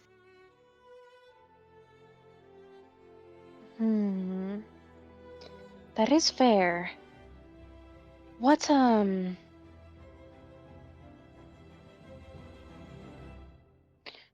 how much do you think we should let him know? I say, we tell them like all of like the general history stuff, except don't mention Dad, and then like don't mention what the stuff was about. Remain vague, but let them know who the good guys were. Otherwise, they'll be really confused whenever people start like being lying, like awful people and stuff. Okay. I think that works. Helibor, this is your area of expertise. I will allow you to lead the conversation here. Just follow what you think is going to be best, and let Helly know what you think is going to help. Okay? Okay. I'll be careful about it though, just in case. I mean, if you need And help, I'll be, of course, right here. So like, I'll step in. I think it might be better if I write it down. That way, like I can like hand it over and we don't have to say it out loud. My headset cut out. I'm so sorry. What was that? I think it might be better if we write it down. That way, like I can just hand it over and like she can't see it or anything, or well, other people can't see it or anything. Okay. But then we gotta destroy the evidence afterwards. Of course. I will like cross it out or whatever, like really really hard. I'll like get my like anger and frustration out on it. We could also, eat it. That's how Harbor taught me to get rid of unwanted paper of evidence. Yeah, we'll cross it out and then you can put it in your bag and we'll save it for when Harbor's back, so she can eat it. Oh no, we eat it. Have you never eaten paper before? No. I mean, some papers can have quite the good taste. Huh. We can split it. We can split the page then. Oh no, we can go into 3, so we can all 3 eat. It'll be like a pact. It'll be a deal. This is a long 5 seconds. Oh, Helly. Sorry. Okay. she leans back, looking at Helly, who's like right there. Okay. So there's like some stuff that we like really really need to let you know about everything and stuff, so that like you're not confused. Give me just a minute or two. Heliber's gonna pull out her book and she is gonna start writing. Can I propose something, Tori, that you actually write this down so that you can send it to the thing of what you took? I mean, I can write it down whenever like I have a moment, but like no, I was just going to voice over what she says. Like basically like once you read it, like just read off like in her voice like she was saying it. She writes this down. It takes but yeah, I figure this needs to be said so that you know exactly how she's painting this. She writes this down. It absolutely takes a few minutes. She's writing for a fucking while. There's a good amount that's going into this. And you both notice there's a lot of emotion as she goes through this. There is anger. There's, by the end of it, she has teared up and is crying. Kind of like angrily wiping at her eyes to try to keep the tears from falling onto the page, but you see a few of them do, and it kind of smears the ink a little bit. Finally, she kind of like moves beside Helly and like transfers the book over like along her body, so like like no one looking around could see it basically. And then we'll just kind of motion for her to read it. And she kind of goes into a fetal position. She's crying by this point. And oh god, I will let me get a drink real quick. Yeah, we might want to cover Talzin and Rowan while this happens. Talzin and Rowan, we're going to cover a little bit more of those two, and then we're going to call session because we are at our end time. Oh no. Oh god. Can I have my rant? How long is it? It'll take maybe at most 5 minutes of me just going off. You have 5 minutes. Okay. Oh god, no, I feel like there's a timer. There is. No. I just want to do this like while, so I'm not like, because I will write this out if you give me the like I need to just do this before I fucking like. This is cutting into make time. It way longer. Start okay, it. whoa. Okay, start it now.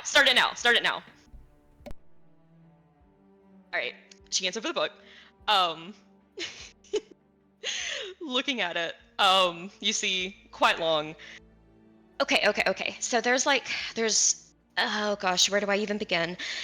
All right, so there was I learned all of this like pretty recently, like pretty recently, and it was something I didn't really think was that important, but it like super is. So yeah, a long time ago, there were like around 5,000 years ago, there was a group of people, and they were on like a what? You cut out for a second, but keep going. Nothing. We lost nothing. Keep going. Okay. They were together in a group or something. I don't really know what they did, but it was probably terrible because almost all of them were evil, terrible people, like the worst people that have ever existed. Like they're actually like the worst people that have ever existed.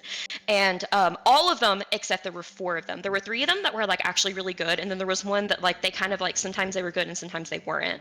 So then like, of course, since like most of them were evil, they were like, wow, we're going to take over the world, and then like, you know, go against like the other ones. And then the one that was sometimes okay and sometimes not, they were like, okay, so we're going to like side with like, you know, the evil people. So they like, yeah. So it was like 3 against like a bunch. I don't even know, like there were a bunch of them. So then they fought for like a really long time. And then like the evil ones, because they were evil, they cheated. So they won, but like not really.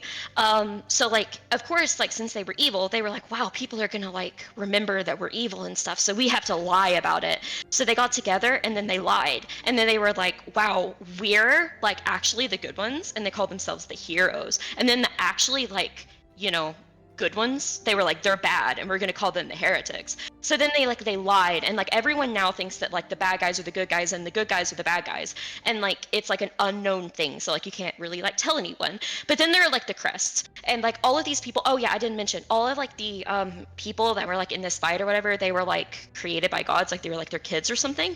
So then like all the bad ones, they like stole a bunch of power from them, and then like those are the crests. and then like everyone thinks they're a gift, but they're actually not, except they are a gift from the 3 good people because they got it like by permission, so like it's okay that they have it. And then yeah, so that's like an entire thing. And then like the crests don't really do anything much. I mean, they sometimes do, but like the main thing is that they let you use like these like weapons or whatever, and only you can use it, and like because you have the thing. And then so yeah, that's basically that. And then there's okay, so there's the crest hunt, and they hate people with crests. They want to kill all of them. I figure I will go ahead and tell you now in writing, because this is when the ink starts to get smeared. They killed my mother, and then they attacked my dad, and they sent him to another plane. He's the vampire. And it's awful, and I hate them. And she writes, I hate them exactly 25 more times. And we're going to kill all of them, so don't worry about that. And then there's the crested one, or cursed ones, and then they like force people to have crests. And that was like the person, like the hope, like that absolute asshole was apparently one of them. And then like yeah, so they did a bunch of things to Rain, but they try to like force people to have crests, which is bad because the crests are bad. And the people that are in power now are like the descendants of like the people who had the crests, and they think it's a good thing because they've been lied to, and like they were told it was a good thing, but it's not a good thing. It's actually like a really, really bad thing. So yeah, basically a bunch of people went to kill me because I had the crest. Oh, I had the crest of D-Ray. That's the one that was good sometimes and other times not. But they ultimately decided to be evil and bad, and they were like the first druid ever. That's the crest I have, and everyone wants to kill me over it, and I hate it, and I want to get rid of it. And all the people that have crests are like cursed, and like yeah, it's really bad. It's like a condition, but it's like a blood condition. It's like a disease. Like it's incurable though. I hate it. And yeah. Okay. That was nearly 5 minutes exactly. I want to note, Talon. Mm-hmm. They say that you can't, like, if you can't put something in layman's terms, then you don't truly understand it. And I think you are underappreciating how much Tori cares about this and how she's able to say all that in a way that makes sense. I am not at all underestimating Tori's appreciation for my story. I didn't say underestimating. I said underappreciating. I do appreciate how much you care. Never. Rowan, I ain't committed. I have never dared to accuse you of that. Okay, good. I have some quarrels with the way that Hellebore is acting with my world, but I have never once accused you of not being invested. Rowan and Talzin, you finish with the performance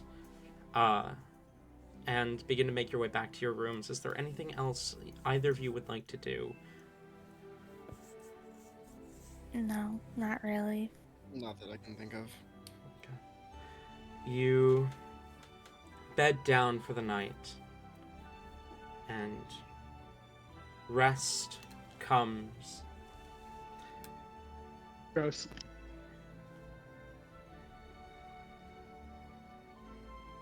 I hope you can feel the glare I'm giving you, Tabby. I can. I love it. Rest. Oh damn! I don't feel any glares. Yeah, because I'm not giving you one right now. Sad. Rest comes for all of you eventually. Night falling. It's the most peaceful sleep you've gotten in a while, Talzin. You lay in your bed across the room from Rowan, the two of you sharing a room, and it's peaceful. It's quiet. It's nice.